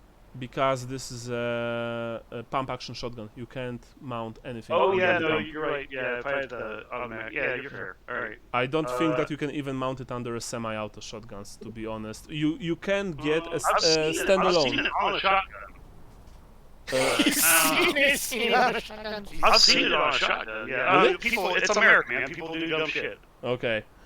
Well, maybe on a semi-auto. It won't go on a pump action. Yeah. But you can still take it. You just use it standalone. It is possible. The M203s can be used as a standalone grenade launchers with added pistol grips and like telescopic buttstocks. I'll just go for regular ass grenades, man. Okay, sure. Then Now, real quick, can I give a quick PowerPoint presentation using my demolition skill instead of my bureaucracy? So you want to explain to him why you want to use grenades using your demolition skills. Yeah. Okay. Yeah, that said, I will also then allow McLean to use your heavy weaponry, if I recall correctly. You can reroll that if you wish. Oh, okay. Because actually, Michael has a very good idea with this. You just. So I have a 50. I suck at talking, but I know how to use the shit. Okay, sure. Yeah, please roll in that case. Yeah. Boom. How many grenades? 5 grenades is okay? A bandolier? Yeah. Okay, you got a bandolier of 5 M67 hand grenades. Actually, let me quickly check one thing. How much ammo did you get? Sorry, 6, not 5. You got 6. You want to roll your heavy weaponry for the MG? Oh, how much ammo for the shotgun? Yeah. That's a good idea. That's a good question. Ammo capacity is 5, so you have 15 shots total, like 5 in the shotgun, and additional 10. Oh, by the way, shotgun firing slug has a base range of 75 meters. Shotgun firing shot also has 75 meters base range. But It's probably just the damage, yeah. no, it's half damage beyond base range, by the way. Okay. So that's interesting. Well, I mean, the shotguns being very effective only up close is more a video game thing. I've heard that in reality they are pretty effective at longer ranges, but of course, the longer you fire, the more the spread is worse. What Brian said before. Very well, Sean. If you want to roll again for your heavy weaponry, yeah. Yeah. Sorry, go away, Michael. I have a question. So it is the number next to the skill. So like I have a 30% in athletics, but a 60 next to it. Which one do I take for putting as the skill for throwing a grenade? But do you have thrown grenades training? I don't think that's a thing. Let me look. Yeah, I'm not seeing any training listed under the hand grenade. Because Yeah, it doesn't say anything for training. It just says athletic skill. So, It just says athletics. yeah. So remember that on the button itself, it has parentheses and a number. That's just the base skill. To the right of that, in the white box, is whatever your skill is that you input. So if you have a 60 to the right of it, you have a 60 athletics. yeah, but it's very explicitly stated in the book that if you want to use hand grenades, you need to have special training. So if you would receive this training, I guess that you would be using your 60%. Since I will very glumly go back to the fucking firing range and have the guy teach me how to throw a fucking rock. okay, that's fair. That said, you know, a single afternoon won't work. You can use hand grenades, and if you train hard, then let's just say that you get plus 10% to your basic athletics. But this is still, you know, this is still a learning process, yeah. I'll take it. Okay. Heavy weapons? Yeah. Brian, sorry, I don't have the. Isn't the book on our Facebook page? Yeah, I got it on Facebook. Okay. No hurry. I was just trying to fill in the weapons sets. Yeah, I can. I've got it open. I can tell you what they are if you want. Okay. The M4. Yeah. Let's for a grenade.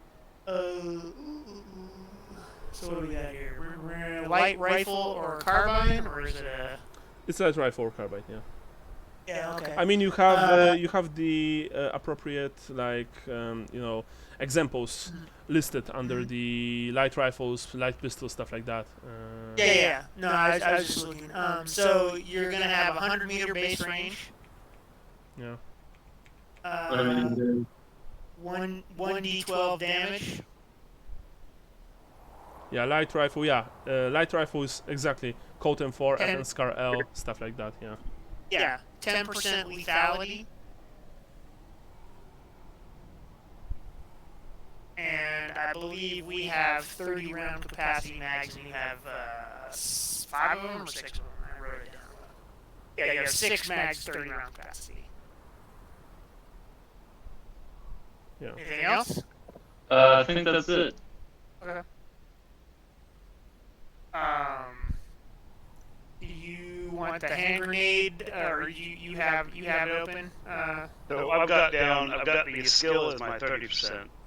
Base range 20 meters. Damage, there's no indicator for damage. It's a 15% lethality, yeah. And a Yeah. 10 meter kill rate. 10 So meter I kill think, rate, yeah. I think it just blows shit to Kingdom Come. Yeah, so Gotcha. let's say that if you spend the rest of your day today at the range, you know, throwing grenades, for the remainder of this mission you get a plus 10% to your athletics skill. To your basic athletics skill, by the way, with this.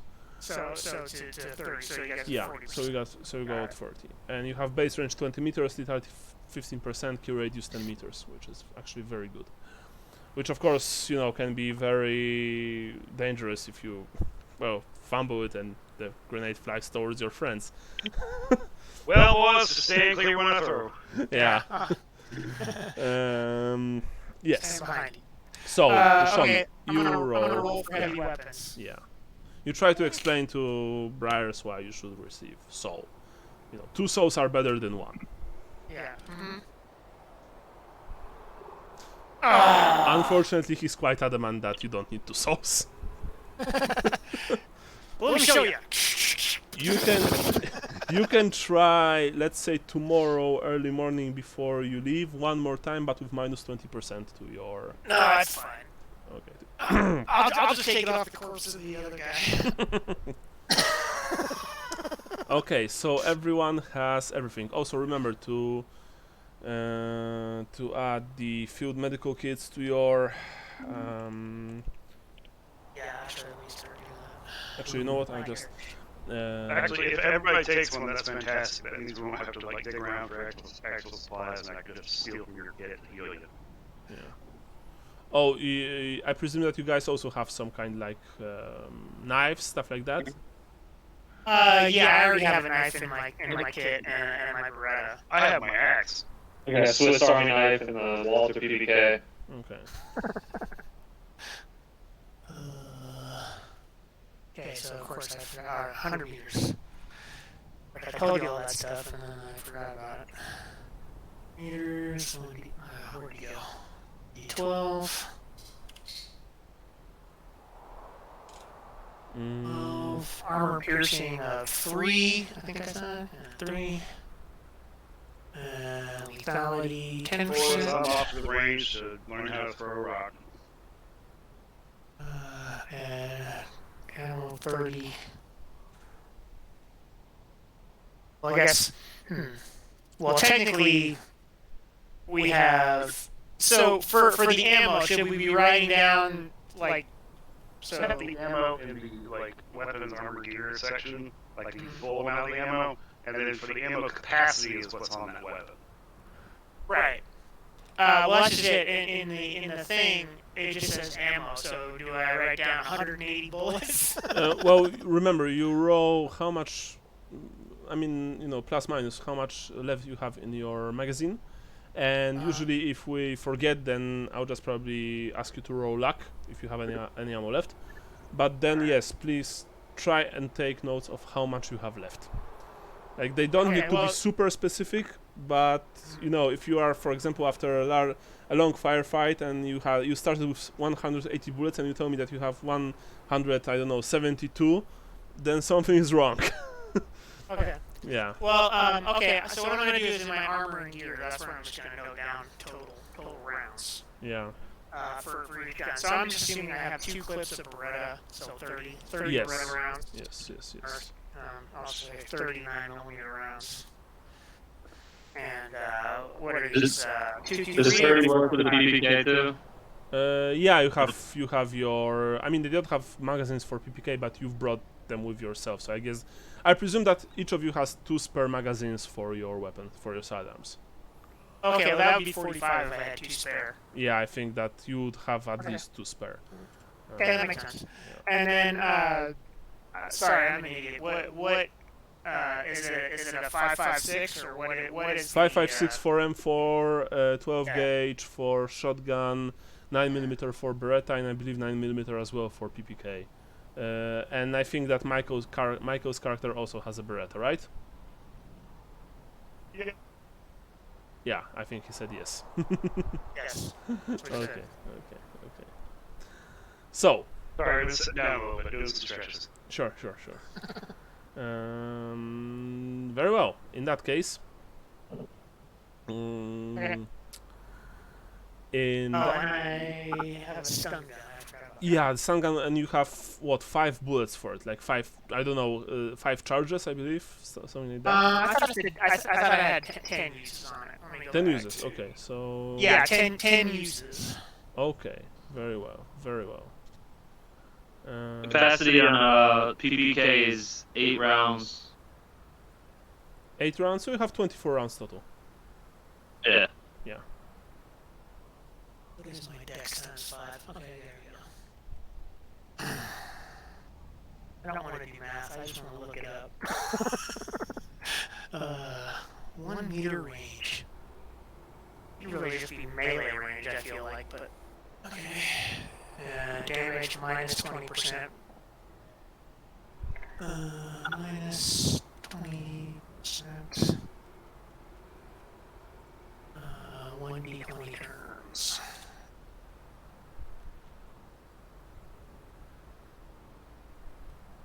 And that's it.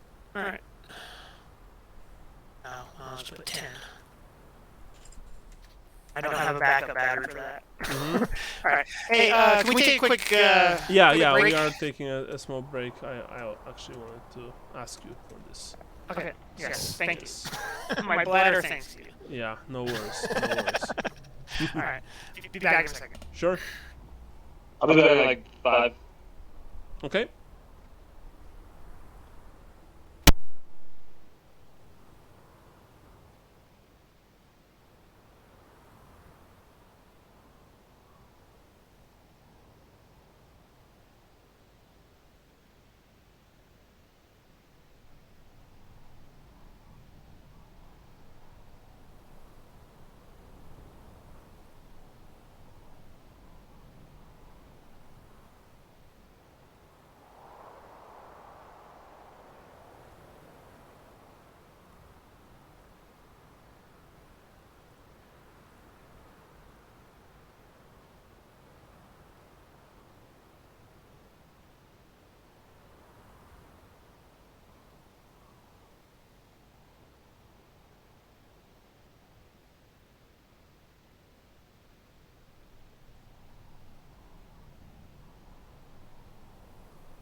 back yet. I'm back. Okey doke.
Yo.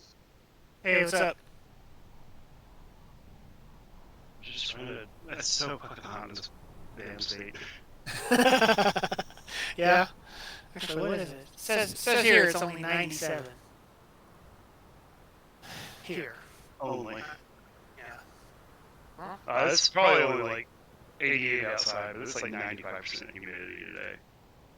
Yeah, that really sucks. No, it's well, actually, I don't know what the humidity is here today, but yeah, for us, if it gets up to like 30 to 50, we're like, and we're in monsoon season right now, so it'll roll in and rain every other night or something, and it just feels like shit. God, I wish. Like last week was great. It rained all week, so it was pretty cool. And then this week it's like, all right, here's a quick shower. Now enjoy the sauna. Yeah.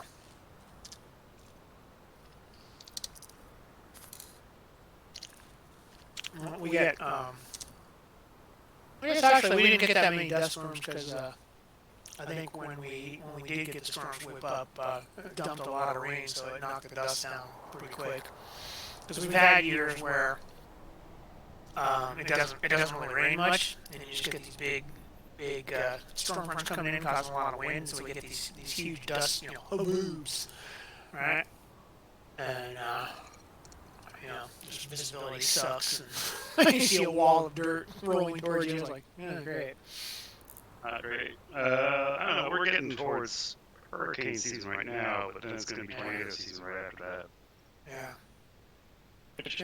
Tornado season is never really that bad. We get like maybe like 30 or 40 tornadoes a year. Fucking it'll do. Yeah. I remember we had tornado drills when we lived in Texas, and the siren would go off occasionally. The weirdest thing about tornadoes is you can be across the street, and everybody on the other side of the street, their house is gone, and yours is totally fine.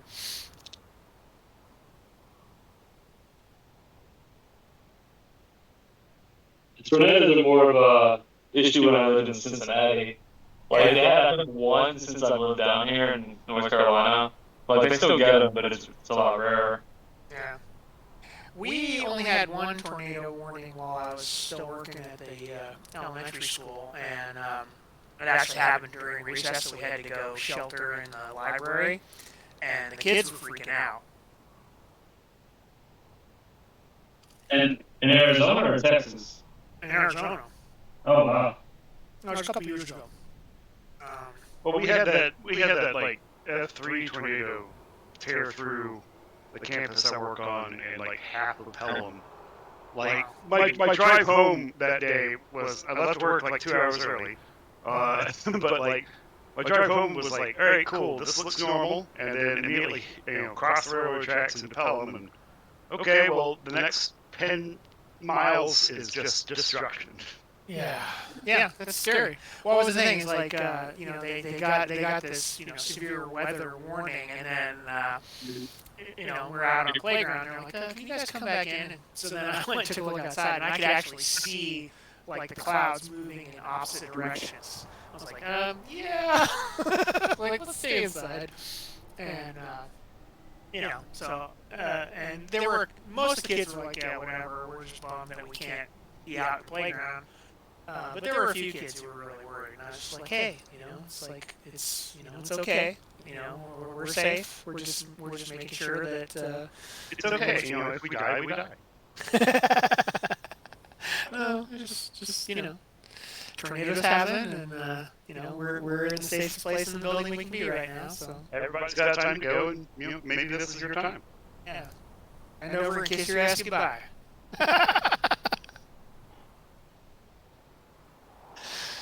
Yeah, well, honestly, for me, that's a little less stressful than the freaking, active shooter drills. But which we We're technically, not even sure we're gonna do the normal school at this point for our seminar. well, yeah, I mean, it totally depends on your situation. I think now, especially after COVID, If you have more than one kid, you're probably okay. That was really fucking dark. Gotta get on that. Well, I have 2 kids, but so, I'm good. No, but seriously, the online, essentially resources for teaching your kid at home have improved greatly since COVID. Yeah. The main problem with homeschooling in general, but online learning is, especially for the littler kids, is you basically have to, be on them and make sure that they're not just fucking off. And, And that goes for 50-year-olds too, but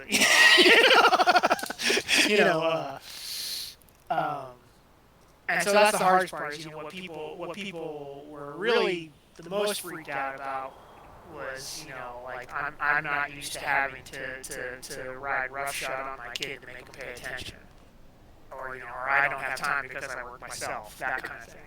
Yeah. But I mean, there are good options, I think, for homeschooling and online schooling. The main issue is the socialization, and honestly, for me, what I experienced on the playground with these kids who essentially were left to their own devices for 2 years, they're fucking assholes. I mean, your entitlement goes through the roof.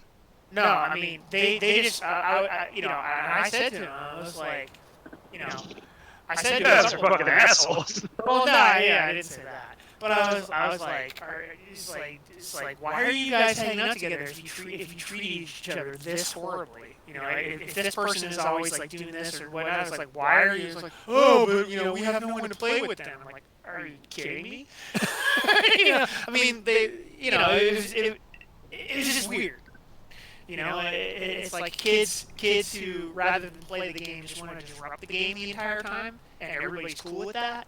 It's like, I don't get it. But here we are.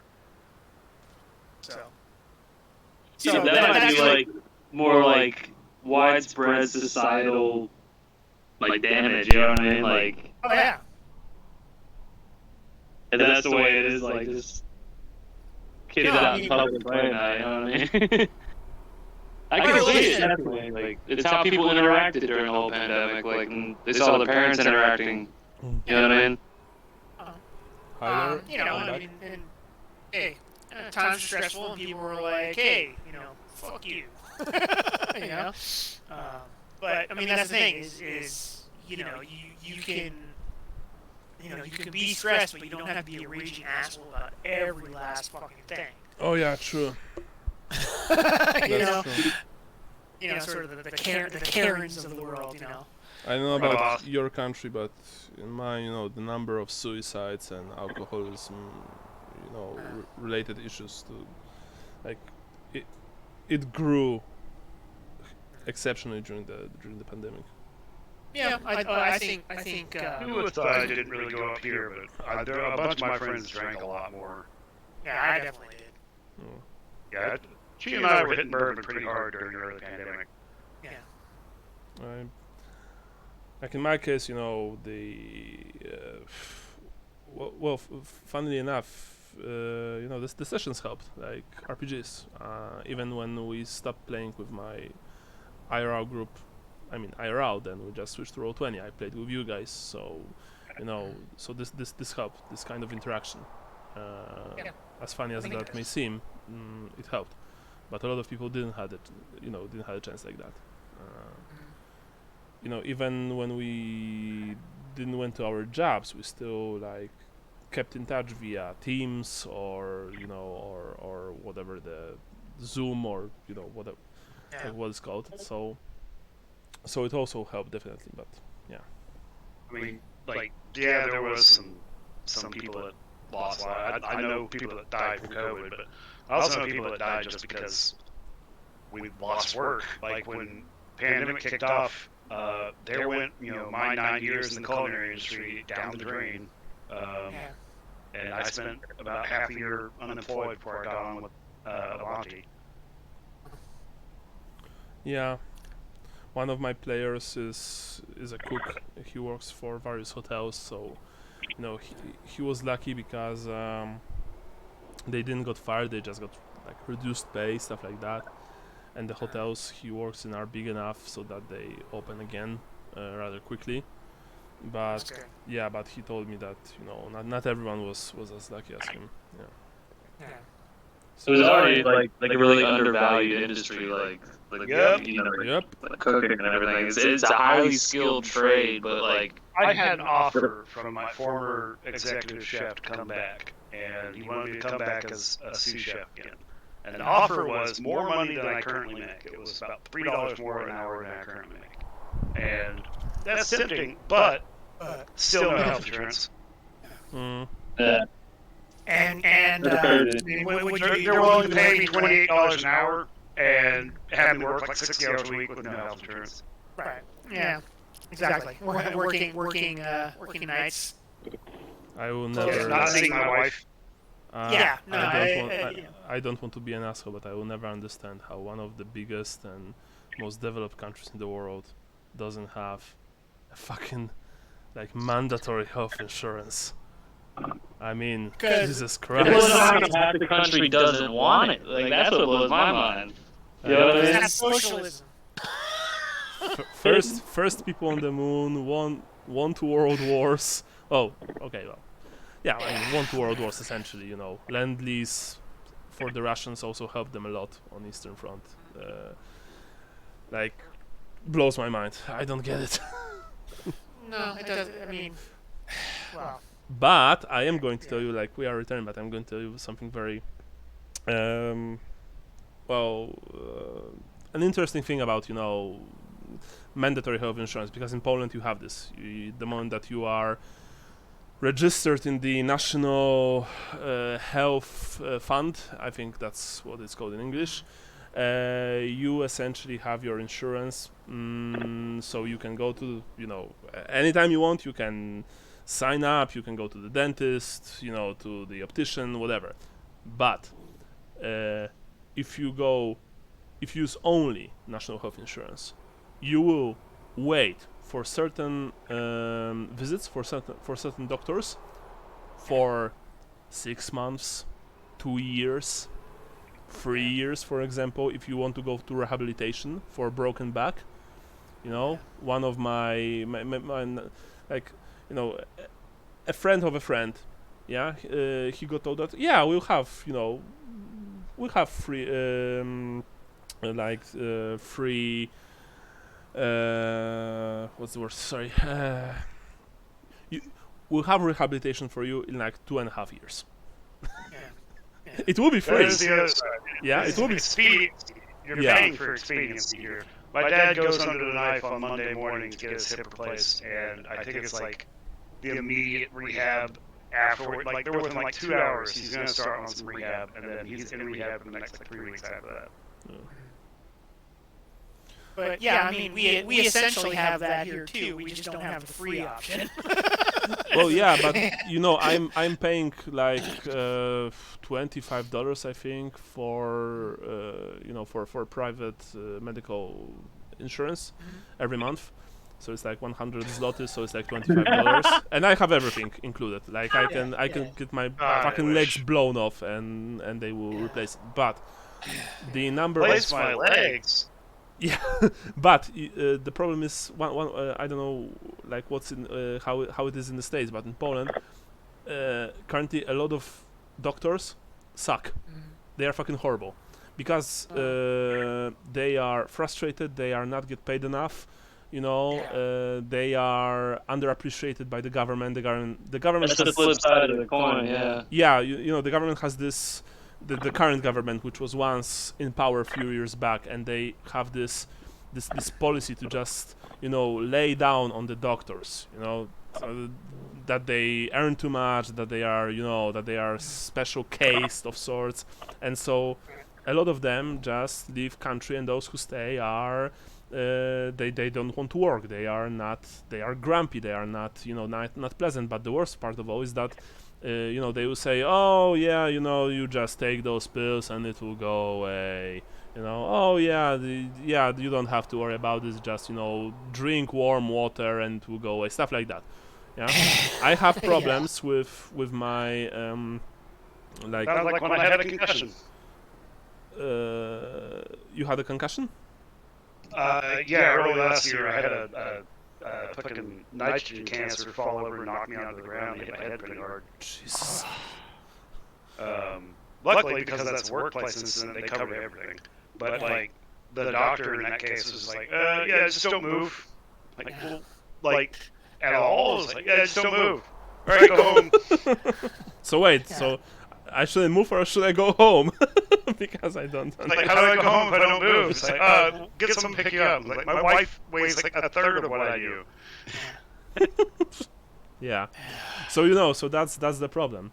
I used to have my own company, a single person company, because that was the only way that I was able to retain my work in my current place that I've been working for 10 years. And you know, the number of just bureaucratic shit that I had to go through, including medical stuff, it was just apocalyptic. I could and half of the time I didn't know what I was actually doing, like just sign here and here, okay, and what do I have to do next? Oh, you need to get the document A5469 fucking 2137420 and bring it to AO number 5, and then you get, you know, document this and this and bring this there. So there are always two sides of the coin, right?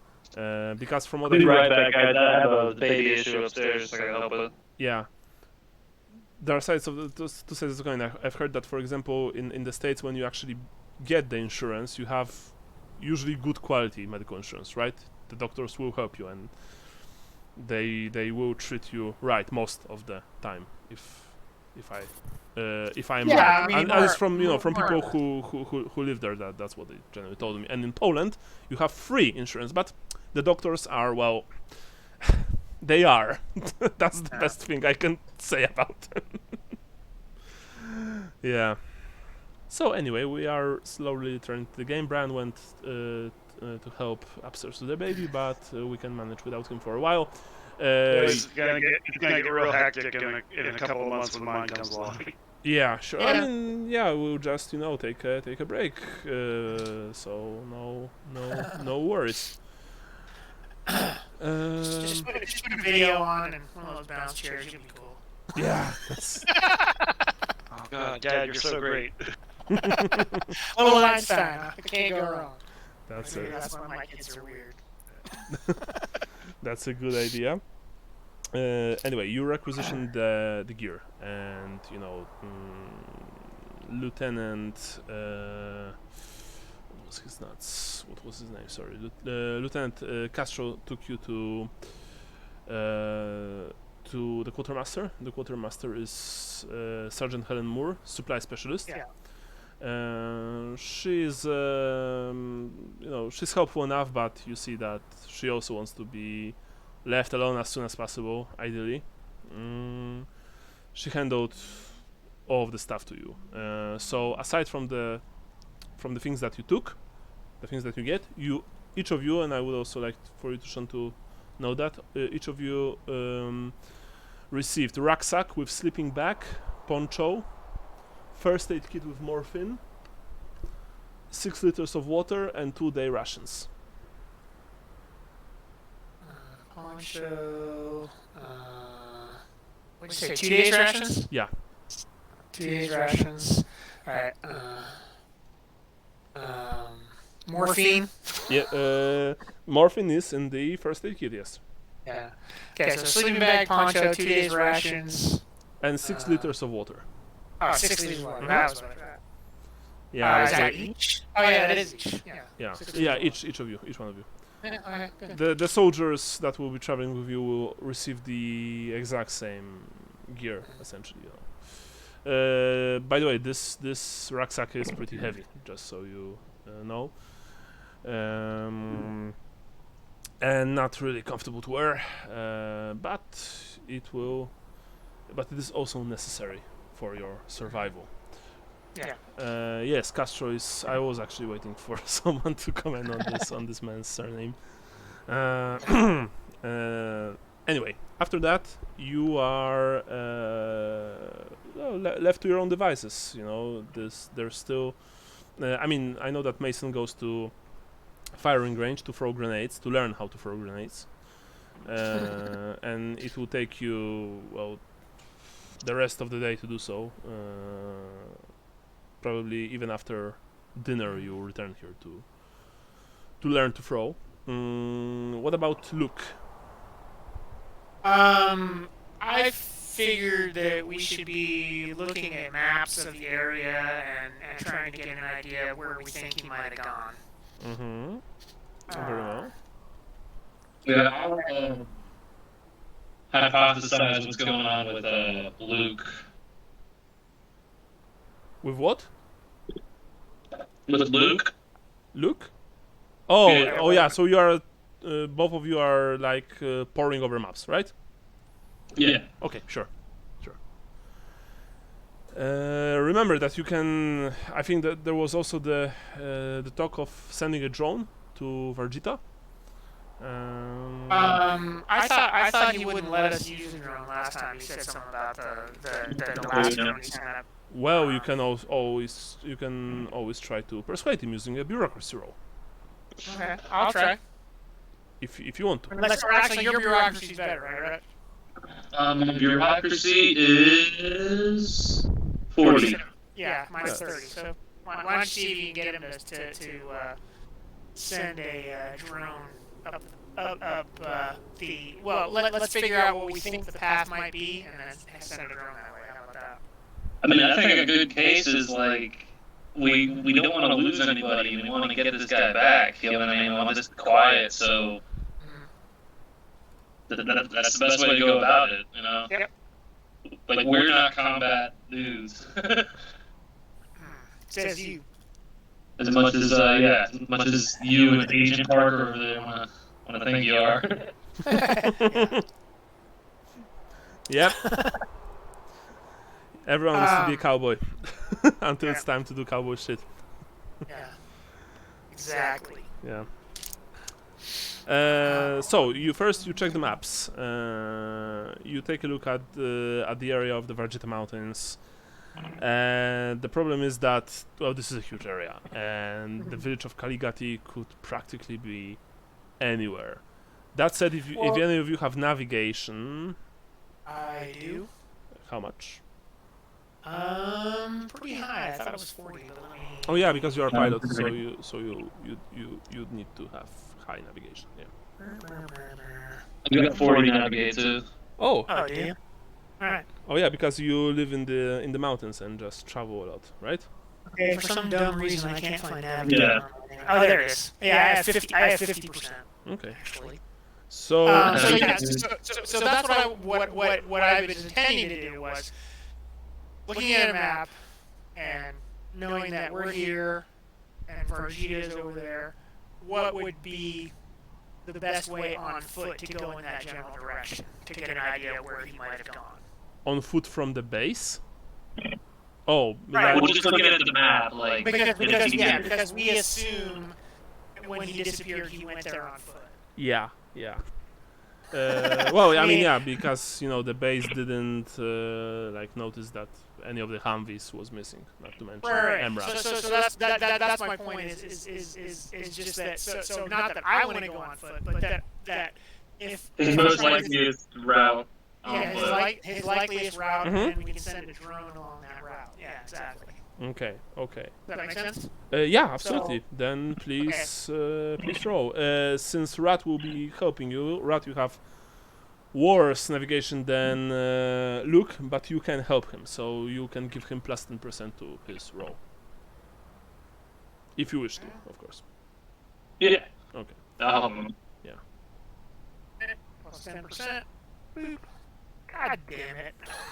You can try again in like an hour or two, because this just means that you are trying to figure this out. The problem is that you can't imagine anyone going 30 miles towards this place on foot. From especially since the Taliban are in the area, they just lay low, but they are here. And it would be very bad for any US serviceman to fall into their hands. You know that.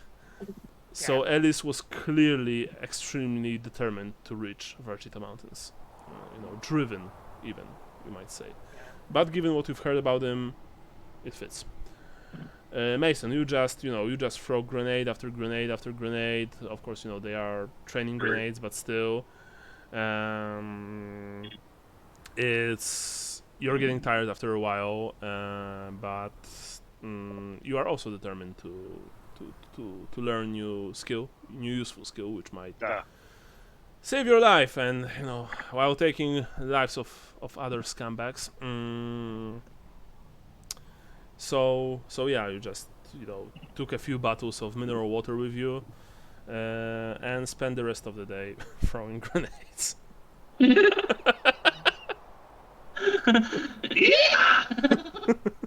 That's a very American thing to do, I think. Grenade fishing.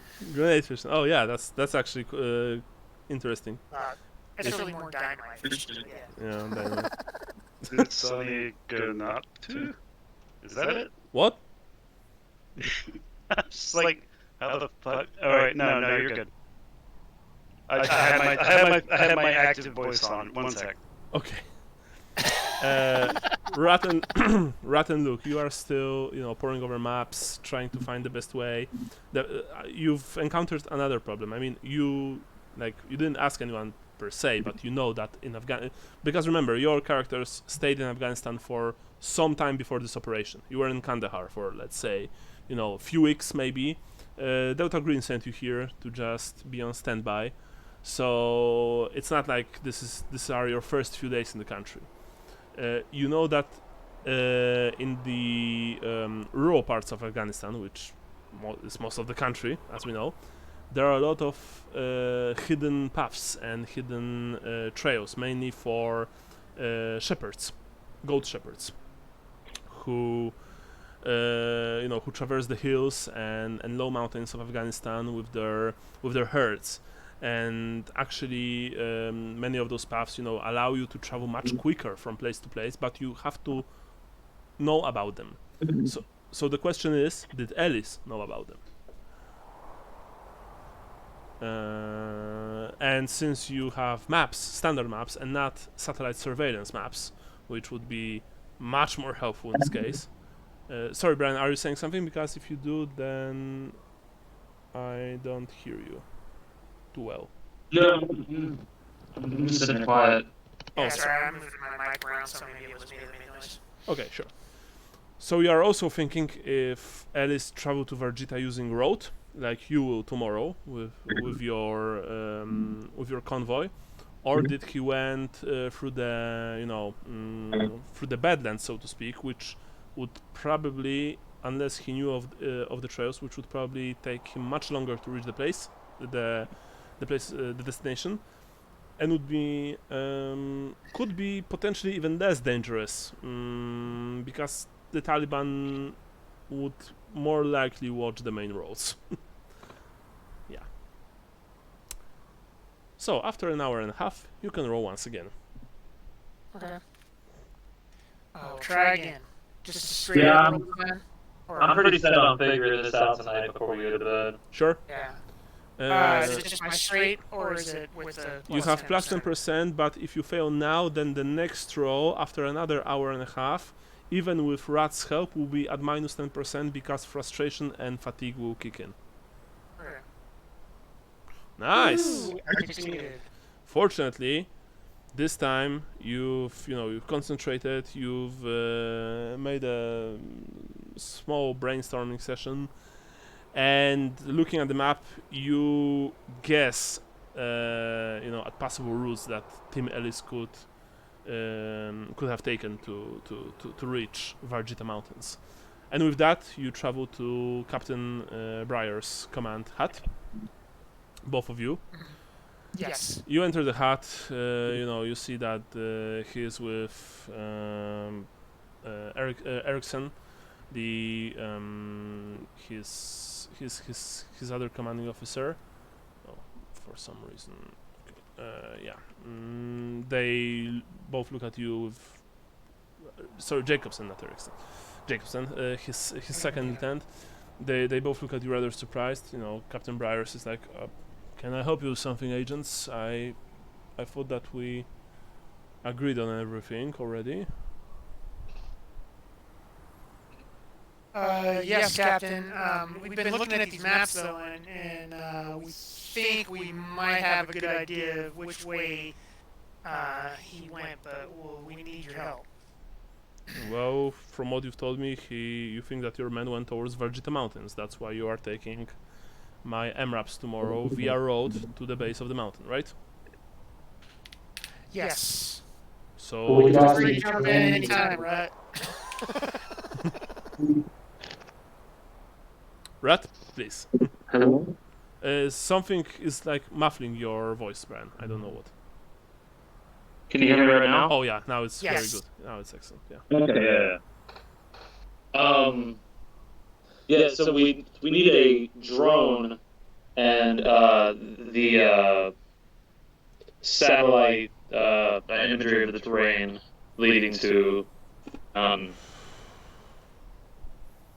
If you want to get a satellite image of the surrounding area, then you should contact Kandahar or whatever agency you came from, because we don't have access to intel like that. As for the drone, I've told you before, we've lost one already to an electromagnetic surge. It shorted the drone a mile from base, and we never saw it again. And those things don't grow on trees. So I need to. Sadly, I need to deny you this request. with all due respect, American personnel don't grow on trees either. And we can't afford to lose anymore. Very well. Then you can roll bureaucracy, and given your speech and your research when it comes to maps, you get plus 30%. Let's say. Plus 30? That's because that's a pretty good deal.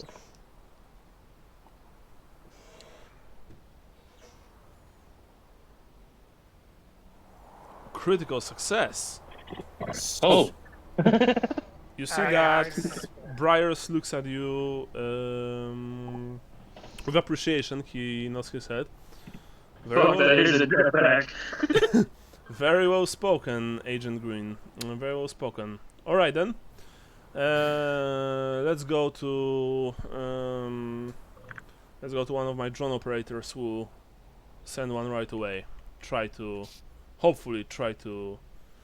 He gets on the cell phone and calls like a 14-year-old kid in Nevada. Yeah. Hopefully we'll get you your intel. I believe you met Sergeant Zucker Sams, our communication specialist. Yeah. He'll make contact with home country, and we will request a drone flyover over the region. He says as he's walking from the hut with you and Jacobson. I just need to warn you, agents, that the electromagnetic interference is very strong in this area, as I've told you before. And if another drone gets fried from it, there won't be a third, no matter how hard you ask. Yep. Very well. You enter I'm the... gonna count. Thank you, sir. He just nods his head. Oh, you did present some very valid points. I don't see why I shouldn't agree to them, he says, and you enter, Zax. I didn't even knew that there's a name like that, Zax. There's not.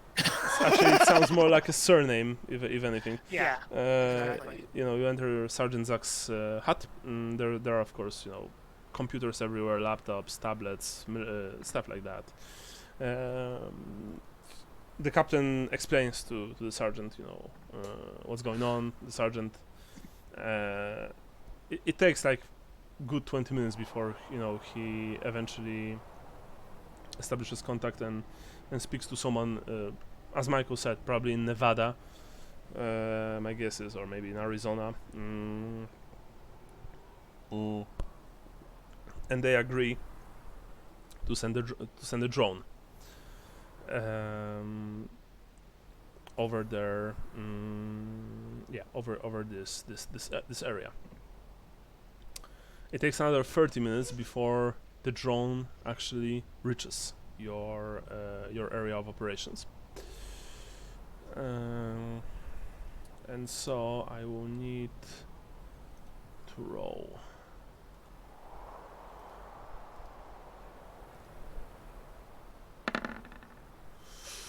Big money. Big money, yeah. This is a luck roll, by the way, just so you know. But I'm not going to tell you if what's the good and like if 150 is good or 150 is bad. But I mean, the drone didn't fall from the sky, so I guess that you know that's actually good.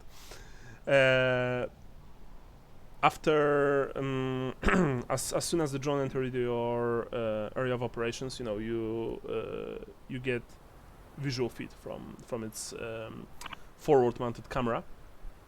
Of course, good quality because those drones have probably the best possible like visual spectrum sensors that you can buy on the market. Everything is very crisp. Everything is super high detailed. The drone begins to scan the area. Just the operator sitting thousands of miles away from you in some container in a remote place somewhere in the States. Just begins his flyby. And I guess you told Zax about your map hypothesis, so that Yes. he could pass the intel to the operator. It takes less than an hour.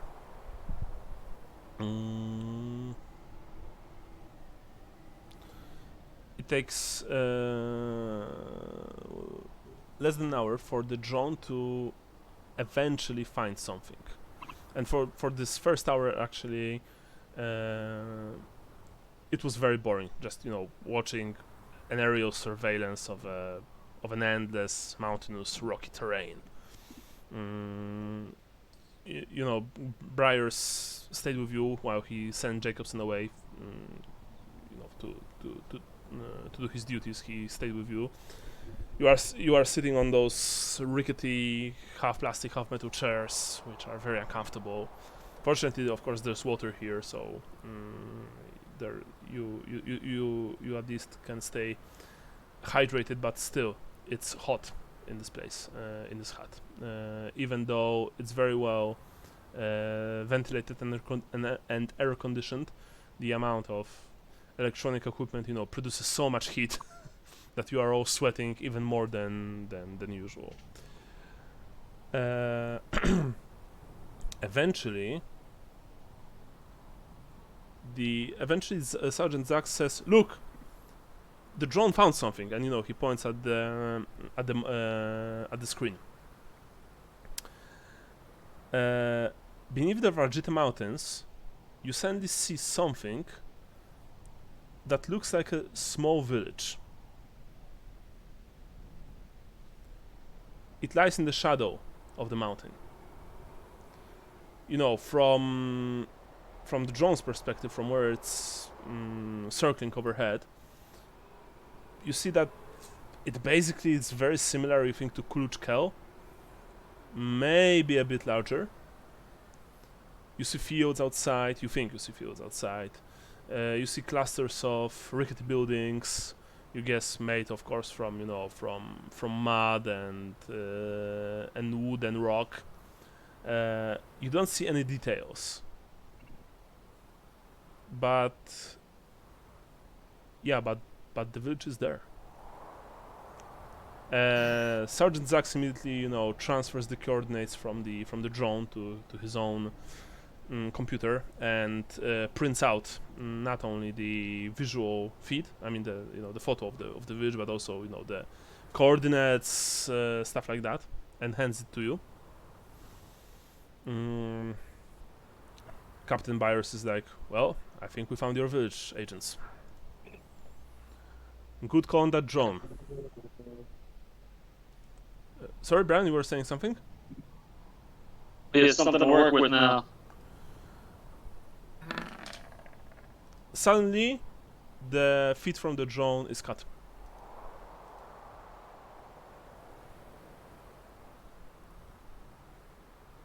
Just like, at the snap of a finger, and you only see, I mean, you have black screen. Yeah. Zax is like, shit. He gave his life to forward the mission. We lost another one. Captain, do you think? I mean, we didn't saw any AA fire. No, says Byers. It's that damn interference. Oh well. I'll include it. I'll include this in my report, saying, of course, that this was necessary for the success of the operation. We got actionable intel. But as I said before, agents, and he looks at you, we won't be able to send a third one, not for quite some time. I hope that this was helpful. Millions of dollars that cost was well worth it, in my opinion. Oh, We'll put that intel to good use. I hope that, some bureaucrat in Washington will think the same, he says. Thank you, Sergeant Zax. Gentlemen, if that's all, then I must return to my duties.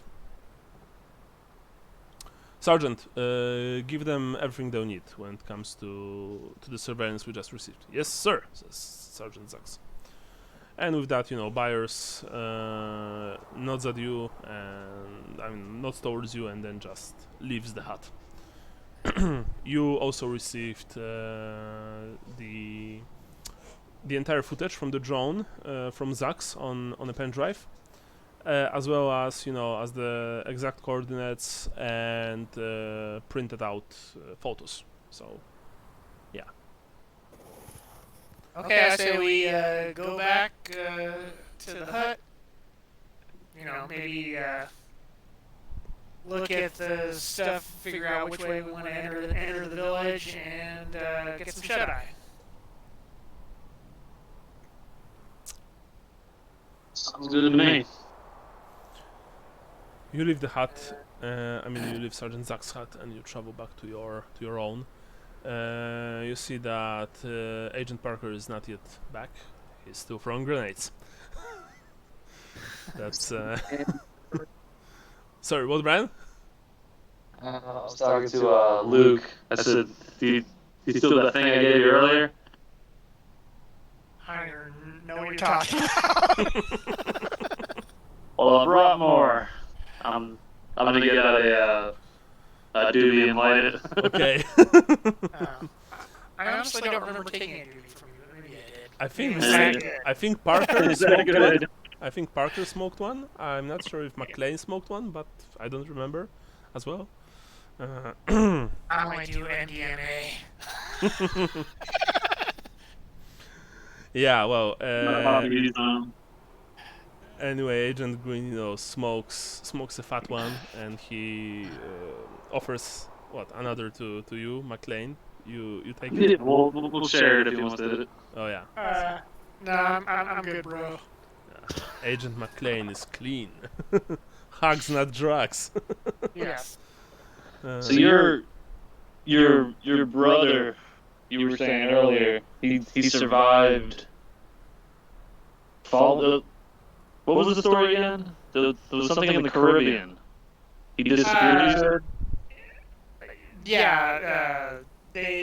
My dad and brother were flying back from Belize, and they crashed the plane, and my brother was talking some crazy shit about snake gods and things like that. But he's been in an asylum ever since. How long was he missing for? Oh, not that long. Just when the plane didn't come back, the Coast Guard went out.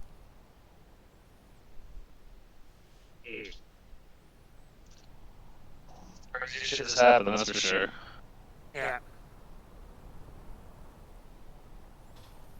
But anyway, that's why I know that people can get this kind of craziness about them when they think they're seeing something that man was not meant to know. Do you think the agency knows something about your father and your brother that they're keeping from you? No.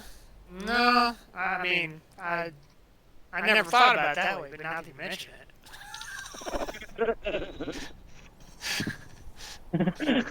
now I'm part of whatever that other agency is. the anti-Delta Green agency that I forgot the name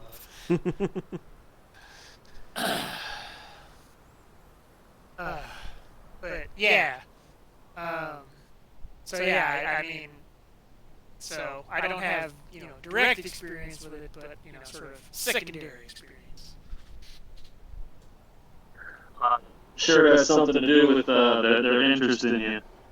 Yeah. And by the way, I was not planning this with my backstory and everything, but if you haven't watched it on Netflix, Running with the Devil, the documentary about John McAfee, or McAfee if you prefer. I saw one of him a few years ago. Yeah, it's fucking insane. Yeah. I mean, I don't know. Maybe it's the same one, and it just only recently got released on Netflix. Is it mostly from the point of view of the girl that was the chemist that was working for him? No. Yeah, there was like a Vice did. That was even. Yeah. It was like. Yeah. Well, no. This Yeah. Well, this one starts out with the Vice reporter and cameraman that go down to Belize right after he's been accused of murdering his neighbor, and hilarity ensues from there. And it's just fucking wild. Like McAfee, the guy from the antivirus? Yes. Yes. He's a nut, dude. I think he's dead, right? Yeah, he's dead. Yeah. But Suicided himself, yes? Yes. He Epstein himself. Yeah, I'll help you commit suicide. Yeah, I know how this fucking works. I mean... He repeatedly fell out a window. Yeah. Oh no, it was horrible. He fell on some bullets 25 times. Yeah. No, I mean, I'm not a conspiracy nut, but we had this kind of thing here back in early 2000s, late 90s. People were just found dead. Suddenly, they were successful, they had money, but they suddenly decided to kill themselves. Yeah. Gee! Yep. Mm-hmm. Yeah. That was fucking horrible. Yeah. No one knew that he was suicidal. Yeah. Exactly. Well, so this movie is just he's wacky. It's fucking wacky, and but I guess that's what happens when you get $7 billion for your company. $7 billion? Jesus. Yeah, he got $7 billion from Microsoft. He's squatting just on weird shit. Yeah. Well, he spent it on guns and fucking drugs, and then like. He just paid criminals to hang out with him too. Like. Mm-hmm. Like, wow. He hired a lot of like former soldiers to be his bodyguards, and was like, oh, we're just gonna buy this boat and start, let's go to the Bahamas today. Well, I mean, fair enough. If I would have 7 billion, I probably wouldn't know what to do with it. Just. Yeah, sure. But I mean, it's just, I mean, the weird stuff that goes on, and and this is like. It's like, we're sitting here in the boat, and, we're drinking, we got some drugs, and it's like, the bath salts were probably a bad idea. Like, Jesus Christ. What is this called again? It's called Running with the Devil, I think. Okay. Or Run with the Devil, or something like that. But yeah, so essentially, it starts out with this Vice reporter and his cameraman, and then later, like a few years later, the cameraman I forget exactly how it works, but essentially, like, John McAfee invites the cameraman to come back, and we're gonna make this documentary, blah, blah, blah, whatever, and essentially he spends the rest of the time sort of on his boat with him. Okay, I have not seen this. Yeah, this is not. Yeah. And he's just like worrying that he's gonna get shot, because apparently no spoilers, but apparently John McAfee likes guns and likes to shoot guns all the fucking time. Which is illegal at sea too, right? Yeah, there's all kinds of weird shit that happen. I mean, it's one of these. I was watching it, I was mesmerized. I could not believe this shit was going down. It's just like, yeah. And he keeps on running into people, and he's trying to like put on disguises and stuff. And he's like, oh yeah, I'm John McAfee. Google me. Yeah, but I remember a few years back there were rumors that Mark Zuckerberg, or Zuckerberg, or whatever you pronounce that name, that everyone thought that, oh yeah, his ex-college kid, he's cool, he has a kid now, but there were rumors that he organizes like essentially orgies on his yacht, and that they do some really, like, not illegal, but just perverse. Well, I mean, it's of course always like one man's perversion. Yeah, it's another man's standard. Bread and butter. Yeah, exactly. But that they do some really funky shit, like they eat koala meat, like meat from koala bears,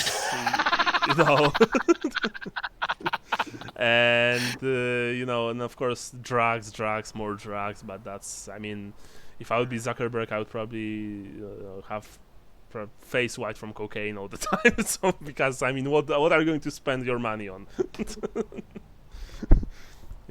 Making a social media portal for old people. Because who uses Facebook anymore, right? So anyway, you're poring over the maps, and actually that's a very good idea with life-size scale Rhino. I would go with Land Raiders and myself, but yeah, Rhino is cool. Agent Parker eventually, I mean, you meet with him when it's time for lunch, for dinner. Diner is the place where you eat. For dinner. Diner's where you eat dinner. Yeah. So when you sit at the table, you see that Mason, Agent Parker returns. He's pretty exhausted. You can see that his face is red, is flushed. He's extremely sweaty. I mean, everyone here is sweaty. Like it's part of life of living in a place like this. But Parker is just dripping. Hey, drug guy, give me drug. What? He wants drugs from Rut. Oh, okay. But remember, you are sitting in the mess hall or in the mess hut, I should say. You know what I'm saying? Ah, drugs.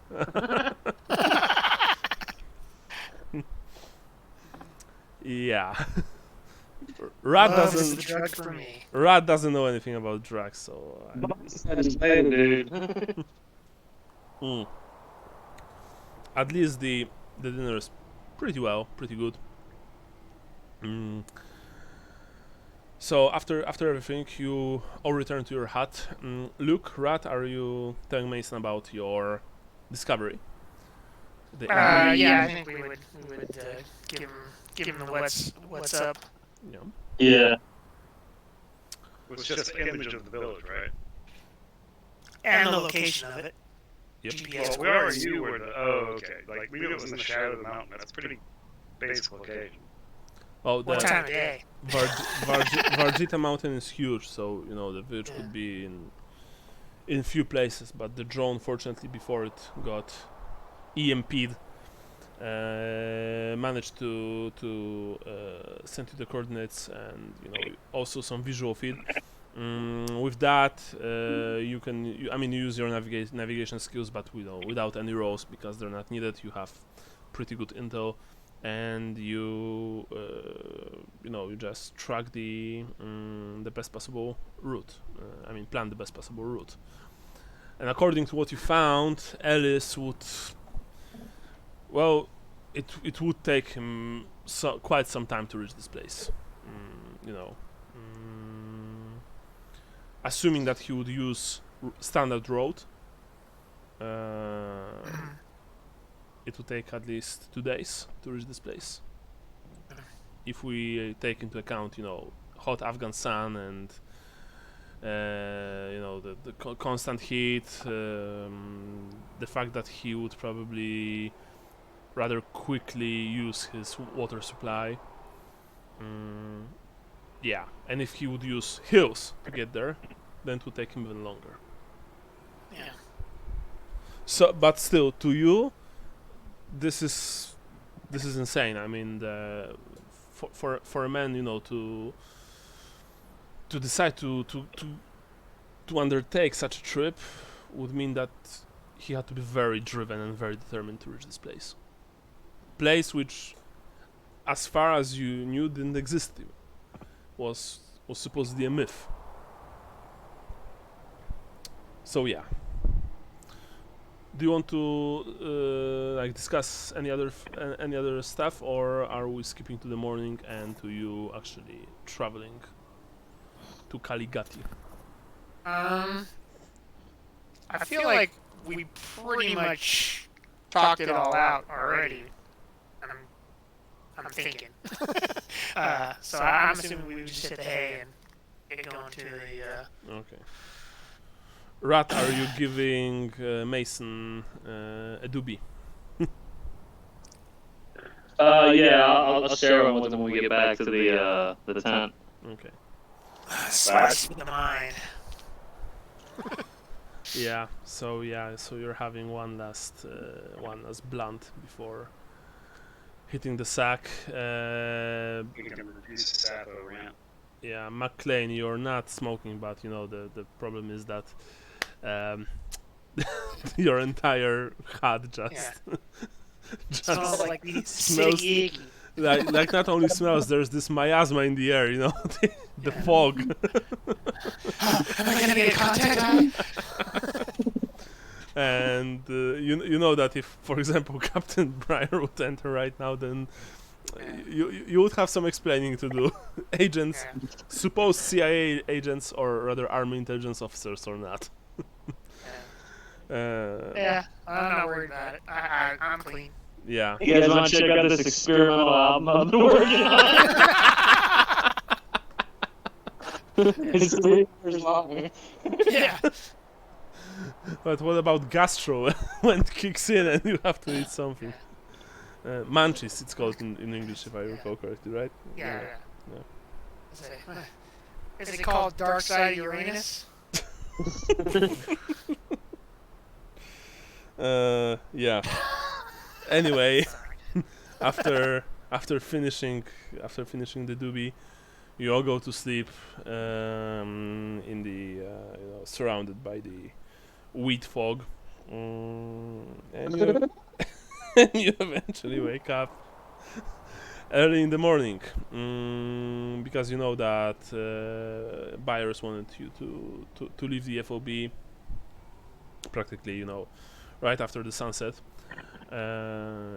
Sunrise. Sorry, sunrise, my bad. Thank you. Right after sunrise, you of course first, after taking a shower and then presenting yourselves as best as you can, you take your gear, go to the mess hall to grab something to eat, and this will be your last normal breakfast for some time, because from now on it's only combat rations until you get back to FOB Turner. And you go to the machine pool, to the motor pool, sorry. Actually, Sergeant Ryan Harding is waiting for you after you finish your meal and says, "Agents, we are ready. If you will please follow me."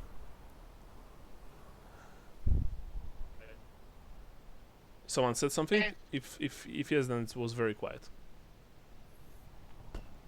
Probably was somebody speaking incidentally, Okay. I'm guessing.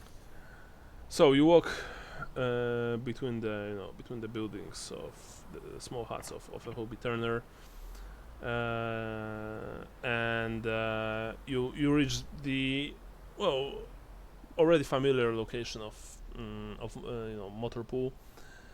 You see that Specialist Bryant and Specialist Booker are already there, together with Yassim Rahimi, who is of course wearing the Kevlar vest, helmet, and helmet. He has a radio at his hip, but otherwise he is unarmed. They are standing right next to a 6x6 MRAP Cougar, a 20-ton vehicle with 8 seats. You see the M2 heavy machine gun mounted at the hatch. Right next to it is a 4x4 MRAP, and there are 5 soldiers right next to it. All, just like Harding, all are armed and ready. They have their rucksacks at their feet, their M4s slung over their backs. They don't salute you because you're not. You are spooks essentially, but you see that they look at you with this mix of apprehension and uncertainty, but also respect, because you are spooks. That means that you're important and that you do James Bond shit. Harding, addresses everyone. All right, man, we are traveling 30 miles, kilometers. Because the game is Delta Green is an American game, but I see that they are using kilometers instead of miles. Sorry. For some reason the military uses kilometers too. The military makes sense. Yeah. Because when you're doing joint exercise and stuff with like NATO and stuff, it'll be kind of weird, What's that in foot-pounds of torque? Everybody hold up for a second, you're not going to convert that. How many kings pound is that? Yes. How many stone? Actually, sorry. Ghati is 30 kilometers east, not west, my bad. It's 30 kilometers east. We'll be escorting agents Green, McLean, and Parker to the location. We don't expect any trouble along the way, but remember, the Taliban are still out there. Be vigilant, be watchful, especially for any IEDs mounted on the road or near it. Those babies, and he slaps the hull of one of the MRAPs, will handle almost anything, but that doesn't mean that we can be slacking when it comes to be extra careful. Do we understand each other? Yes, sir, Sergeant. Say, they all of them shout. Very well, gentlemen, and he addresses you, agents. You'll be driving with specialists Bryant and Booker and Yasim and our interpreter Yasim Rahimi in this here beautiful Cougar. He says, me, specialist driving the other MRAP, and 4 soldiers will be in the second vehicle, riding behind you. Now, which one of you will be team leader? That'll be me. Very well, Sergeant. Very well, Agent McLean. In that case, you'll be driving in the front passenger seat. Sweet. And with that, you see that Harding and his men are, mounting the other smaller MRAP, while you guys enter the 6x6. Booker sits at the back with Rahimi, and I guess that Agent Green and Agent Parker also sit in the back. Yeah. While McLean sits in the front. Remember that no one, Sean, unless you designate someone, no one is manning the M2.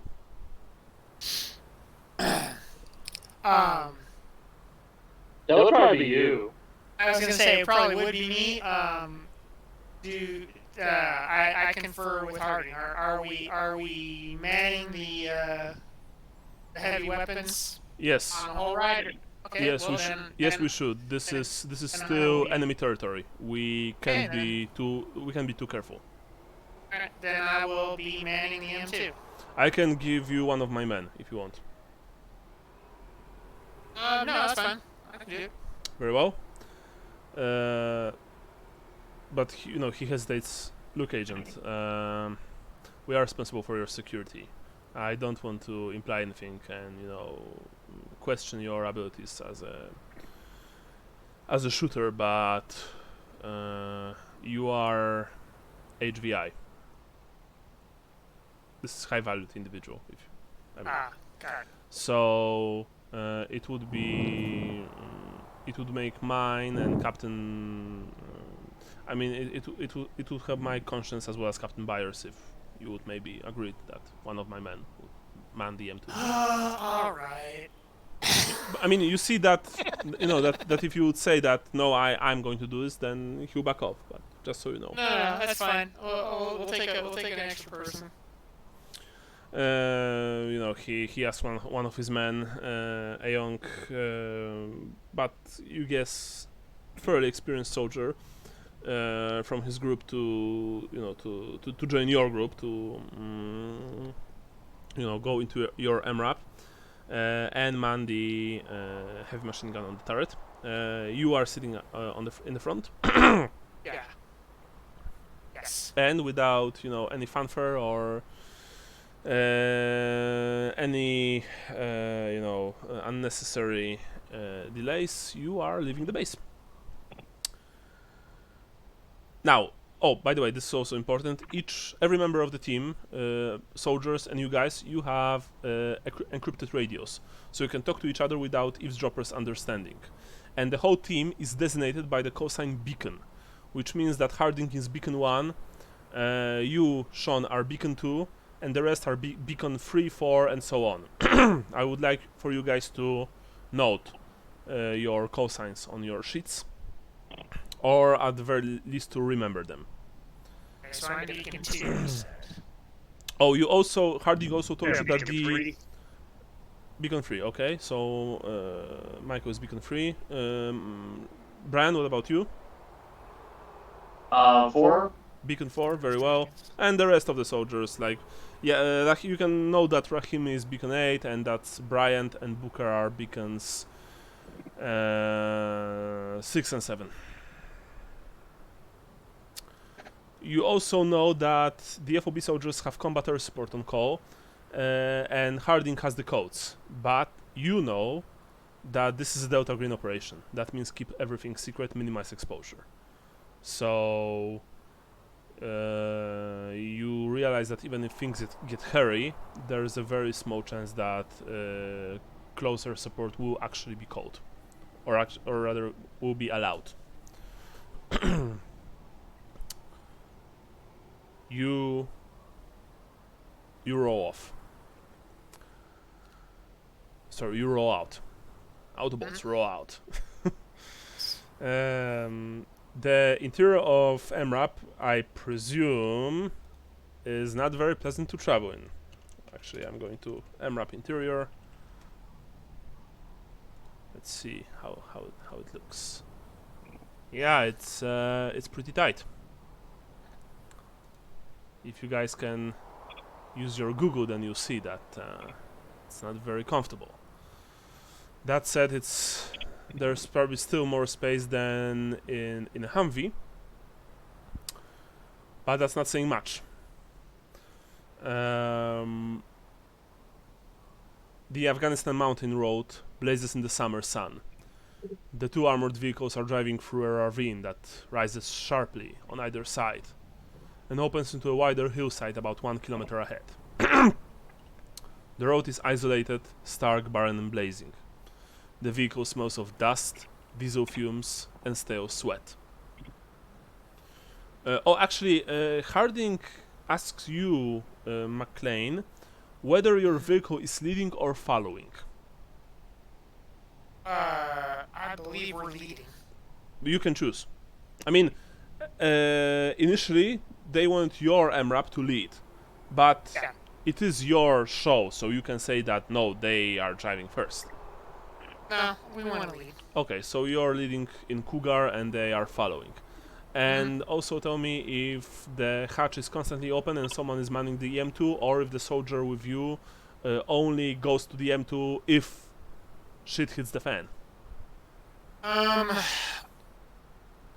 You should man it up. If you have someone Yeah. up there, you have potentially better situational awareness, but of course you know that the gunner is at a little more risk. MRAPs Right. are very well protected when it comes to their gunners.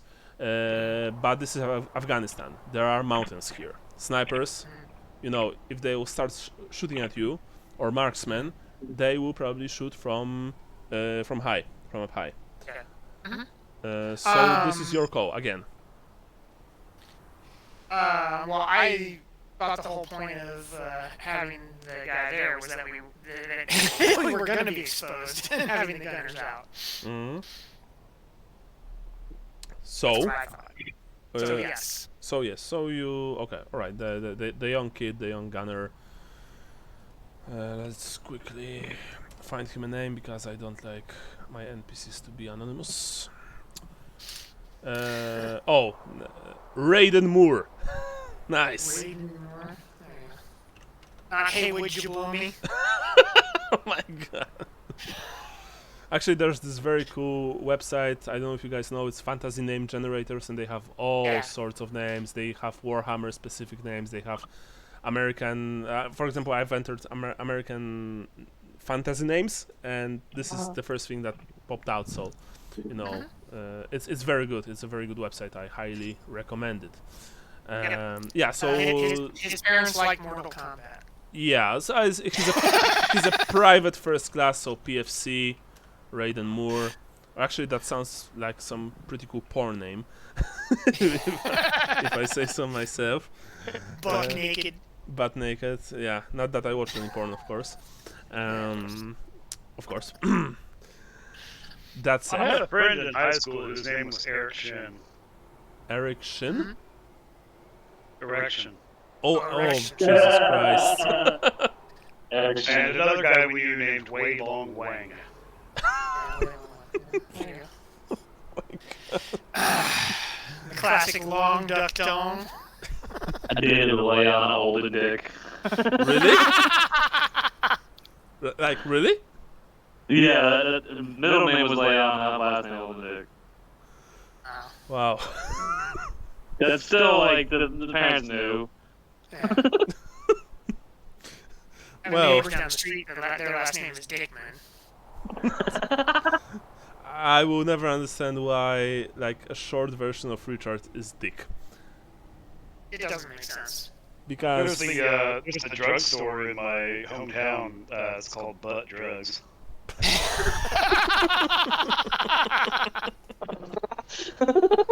Man, I love getting some butt drugs. Nice. Okay. Yeah. So you drive for approximately like the whole drive. Sorry, the whole drive should take about 4 hours. Just so you know. I don't remember if I said previously that it would take 1 hour. I think I did, so that was a mistake. My bad. It should take about 4 hours via road. Okay. Because remember that the MRAPs are not driving, like crazy. Those people drive very, very carefully because IEDs exist. The Bryant, for example, you see that when he was driving to Kuluchkeo, he was like laid back, relaxed. Right now, when you look at him, Sean, you see that the kid is essentially, sweating heavily. He squints his eyes. He has, his jaw is set. He is nervous, like not panicking, but you see that the tension is getting to him. And he sometimes, you think he gives you those side looks of what the fuck did you made me do. The interpreters and the car behind us, right? Yeah, the interpreter is extremely nervous, and he even addresses you, Rat. But I thought I told you that the whole Ghati thing, it is nonsense. No such thing exists. Why are we traveling there? But it's not an issue. It is bad luck. I think But we it are. doesn't exist, so there's no such thing as bad luck for it. But you insist on finding something that isn't there. Yeah, we insist on checking it out. But why? I don't understand. I mean, like, if you hear about something and you think it doesn't exist, don't you want to kind of, see, does it actually exist? No, because it is against the will of Allah. Is it, though? Yes, it is. Where in the Quran did it say that?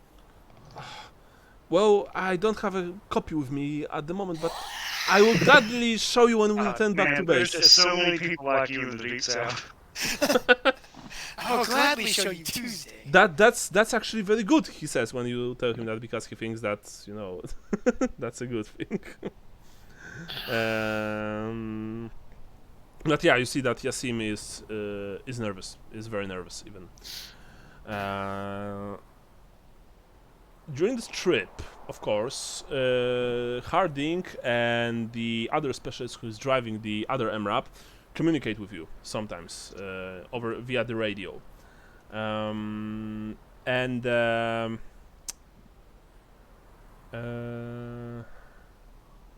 me quickly see one thing I need to roll.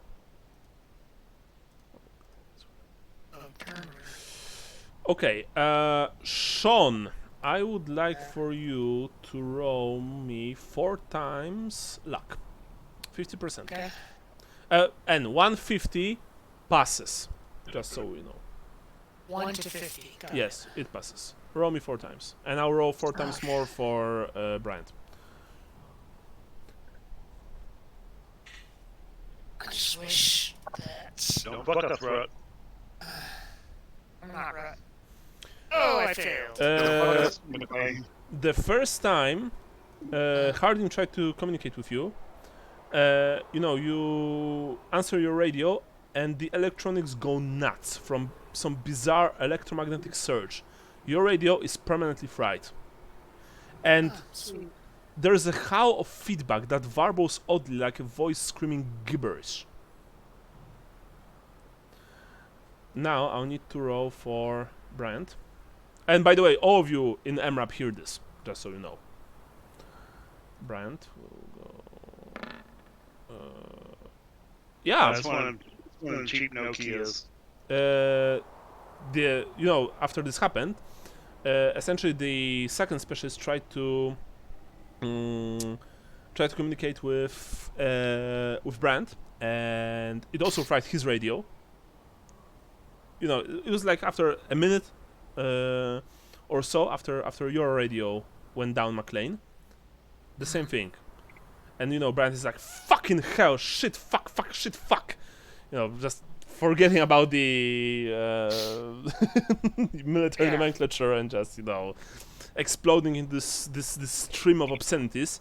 You can even smell the burning electronics. Like, your radios didn't explode or anything, but you know that some elements of it, some, you know, electronics, electronical parts, just fried. Rat, after 15 minutes, someone tries to contact you on the radio. I would like for you to roll me luck.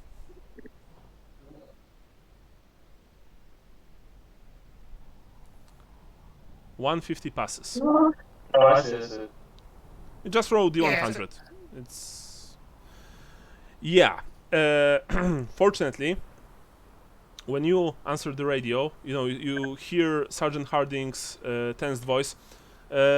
Agent Green, is everything all right there? We've lost contact with you on 2 separate radios. This one's still working, but I would say anything you just say now. Okay, very well. Fuck. I'm sorry, Agent. This place. There are so many interferences here. Be careful. If our communication goes out completely, should we pull over? No, I mean, we continue to the place unless you, gentlemen, decide that we return. This is after your operation. Right. This is your area, so. Yes, but we are only escorting you there. Sounds a bad idea. You let me know. Well, we still have a few radios operational. We'll establish contact again in an hour or an hour and a half. And, you know, over and out. And he stopped talking. So yeah, Rat. So your radio still works. That said, after an hour and a half, Harding again tries to contact you because this is a standard operational procedure. They need to, the vehicles need to call each other to make sure that everyone is okay. Well, they've decided to call Rat, but if you want, they can call you. No problem. Please, I mean, I'm lonely. All right, Mason. In that case, Harding. All I've got is this gibbering idiot next to me. It's like, oh, it doesn't exist. Don't go there. In that case, Mason. It's like, hey, Mom, don't look under the bed. There's nothing there. Yes, in that case, of course, you know, they this time Harding contacts you, Mason. Roll me like 150 passes.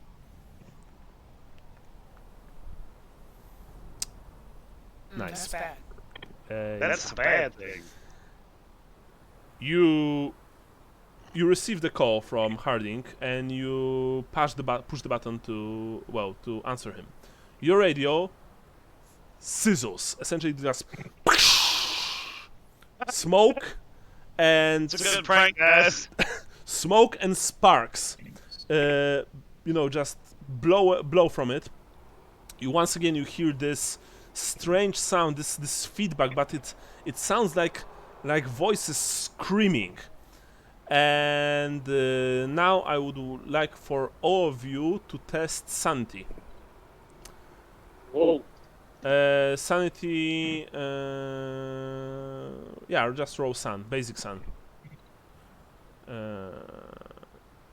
Alright, Rat passed, Mason passed, and we only have McLean. Oops. Yeah, sorry. No worries. I can't see my keyboard. I'll pull my keyboard up top here. Luke didn't pass. Fortunately, it's not. You shit. Luke, you lose 1 cent point. Okay. You are not. Oh no, doesn't matter. Nothing. You just lose 1 cent because this happened like so suddenly that you literally jumped in your front seat, in your front passenger seat, like whoa. You know, the brand just. His, you know... It's okay, bud. It's okay. They just got those cheap Chinese radios. That's it. I also roll for Bryant, actually. He failed. I also roll for the guy in the turret. He failed. Bryant is like, fucking hell! And he, he looks behind his arm. What the shit? And it's hard to make MRAP sway on the road, but he instinctively pushed the pedal to the metal. So the MRAP gained a bit of speed, but then he quickly reduced it. But still, it was like woo! Oh, and of course, there's the smell, very strong, unpleasant smell of plastic and metal fumes in the interior now, and you don't have ventilation systems here, so you can't really, get rid of it. Yeah. Rat, you saw this, by the way. You saw how Mason, took his radio and it practically blew in his hands.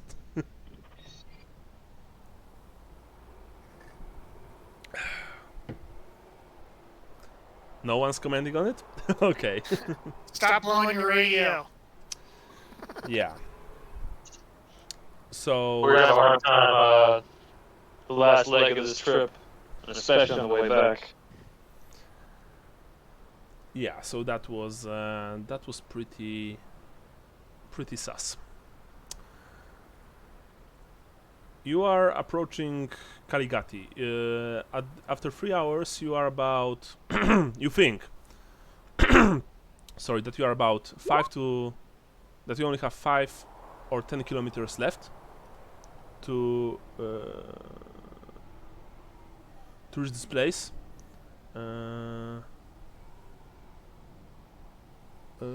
What? I don't understand. I don't either. It's okay. You're gonna do some squats? Oh, okay. By all means.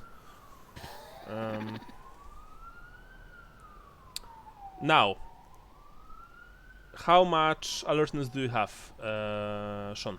Please. How much what? Alertness. Sorry, that was good. Go to my wife. Oh, alertness? I have 60 alertness. 60 alertness. Let me quickly see. Bryant has 70, so I'm going to roll for him. Actually, I will want you to roll for him. Wait a second. The gunner.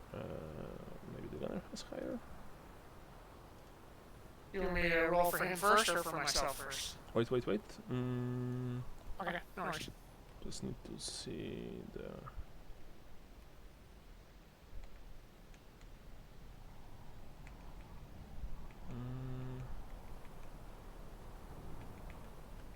Okay, so I guess.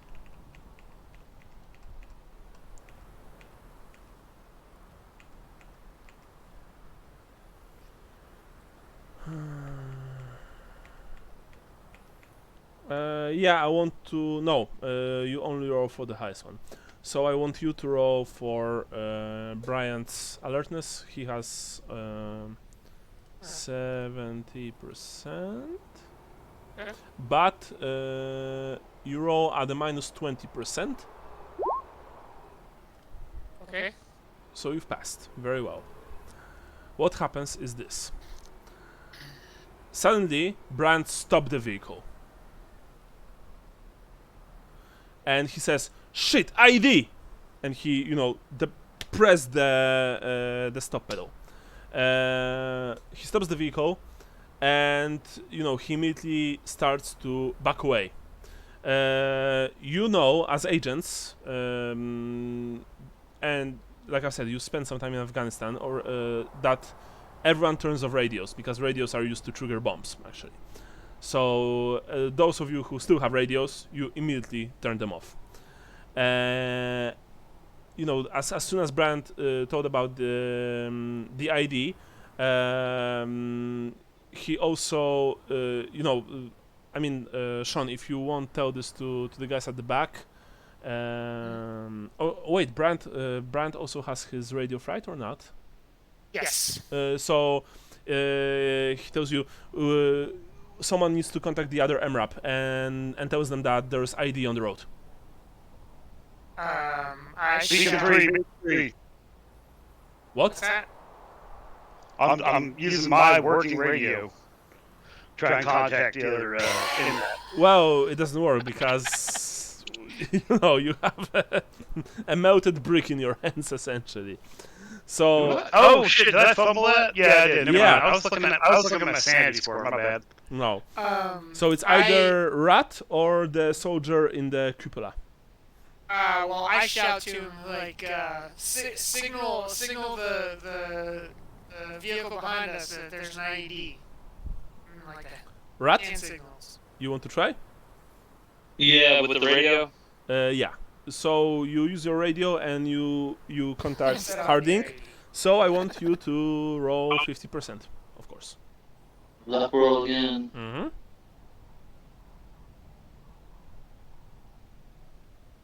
Nice. Fortunately, your radio doesn't blow up. You contact Harding. And 5G. yeah. And what do you say? What do you tell him? Back up. There's an IED in the road. Understood. Gunner, check for targets.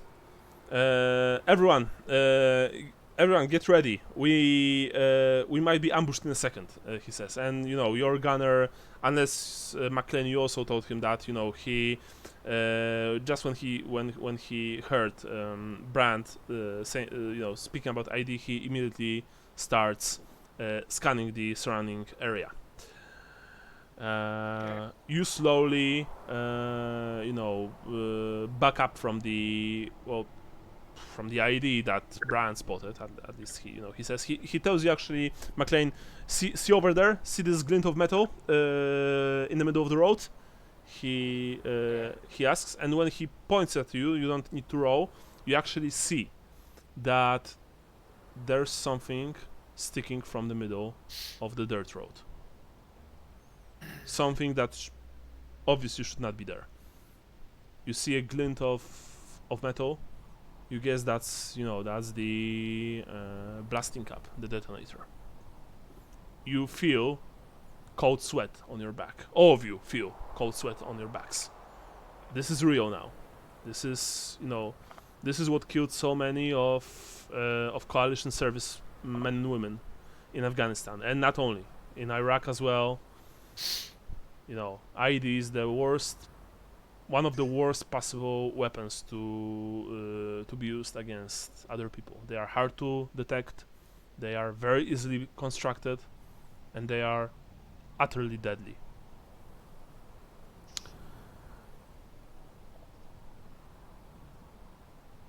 All right. Now.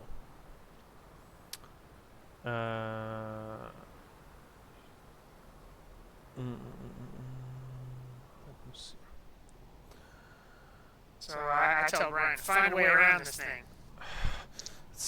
That's not that easy. I mean, if there's one in the middle of the road, there may be more around it. Sometimes they do things like that, They Can we back up and shoot it? We don't know how big it is. I mean, we can, but first of all, the explosion might be much more massive than we anticipate. And second of all, I mean, if we shoot it, this means that we'll alert everyone to our location. What do you suggest? Look, I'm the driver. You guys are fucking commanding this operation. Like, what do you suggest? Find a way around it. I'm the fucking weed man, bro. Find a way around it, but like, I've got no experience with something like this crude. I've dealt with some demolition, but like nothing this bad. Sorry, Rat, your walkie-talkie. Lights up. Someone tries to contact you. I answered. Luck roll, please. Damn. Yep, every single fucking time.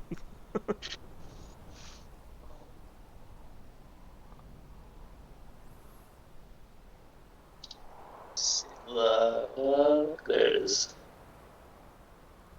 Oh! Fuck now, boys. Fuck now. It got fried. Well, that's the end of our communication. Um, Brand says, No, I think the gunner still has his. yeah, the gunner still has his radio. Private First Class Moore still has his radio, but I think I know what Sergeant Harding tried to tell us. Look, scan the nearby hills. We are about to get hit. We've just walked into an ambush. You know, and you see that the kid is essentially maybe not panicking yet, but he's like, you know, hyperventilating. He looks through the front and side windows, you know, just nervously all around, you know, just looking for Taliban to emerge and start shooting at you. The gunner also, you know, sways the heavy machine gun from one side to the other. Now there are three firing ports on each side of the passenger compartment. You can look through them if you want, and does any of you have military science? No. Okay. So, those of you who want to look through the ports, you roll me alertness test at minus 20.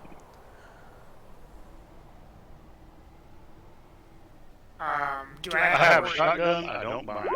Okay. You, Sean, roll at minus 10 because you have... Oh, nice. Because you have... you look through the front window.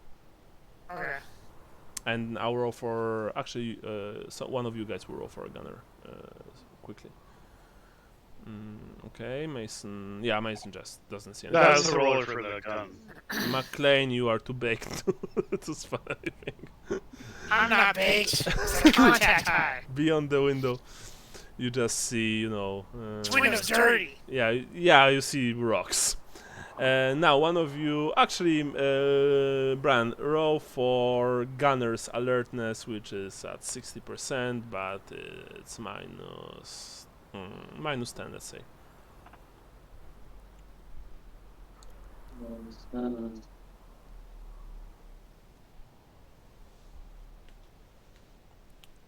The gunner doesn't see shit.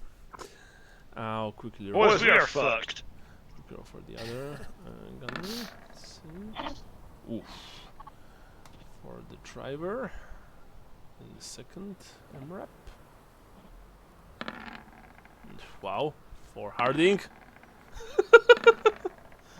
Wow. for Elite military force here, boys. yeah. Oh, actually, one of you roll for Yassim. Minus 20 for him because he... I'll just roll a D100. I don't know what his thing is. Yeah, roll just... Actually, he might pass. What? I'm not kidding you. It's alertness. Oh shit, he doesn't have it. So his alertness would be a flat 20% if he doesn't have it. Yeah, but So, with minuses, minus, yeah, yes, that yeah, would okay. mean he would pass at 0-1. He's a civilian, so yeah, he doesn't see anything, sadly. I'll roll for 4 soldiers in the back.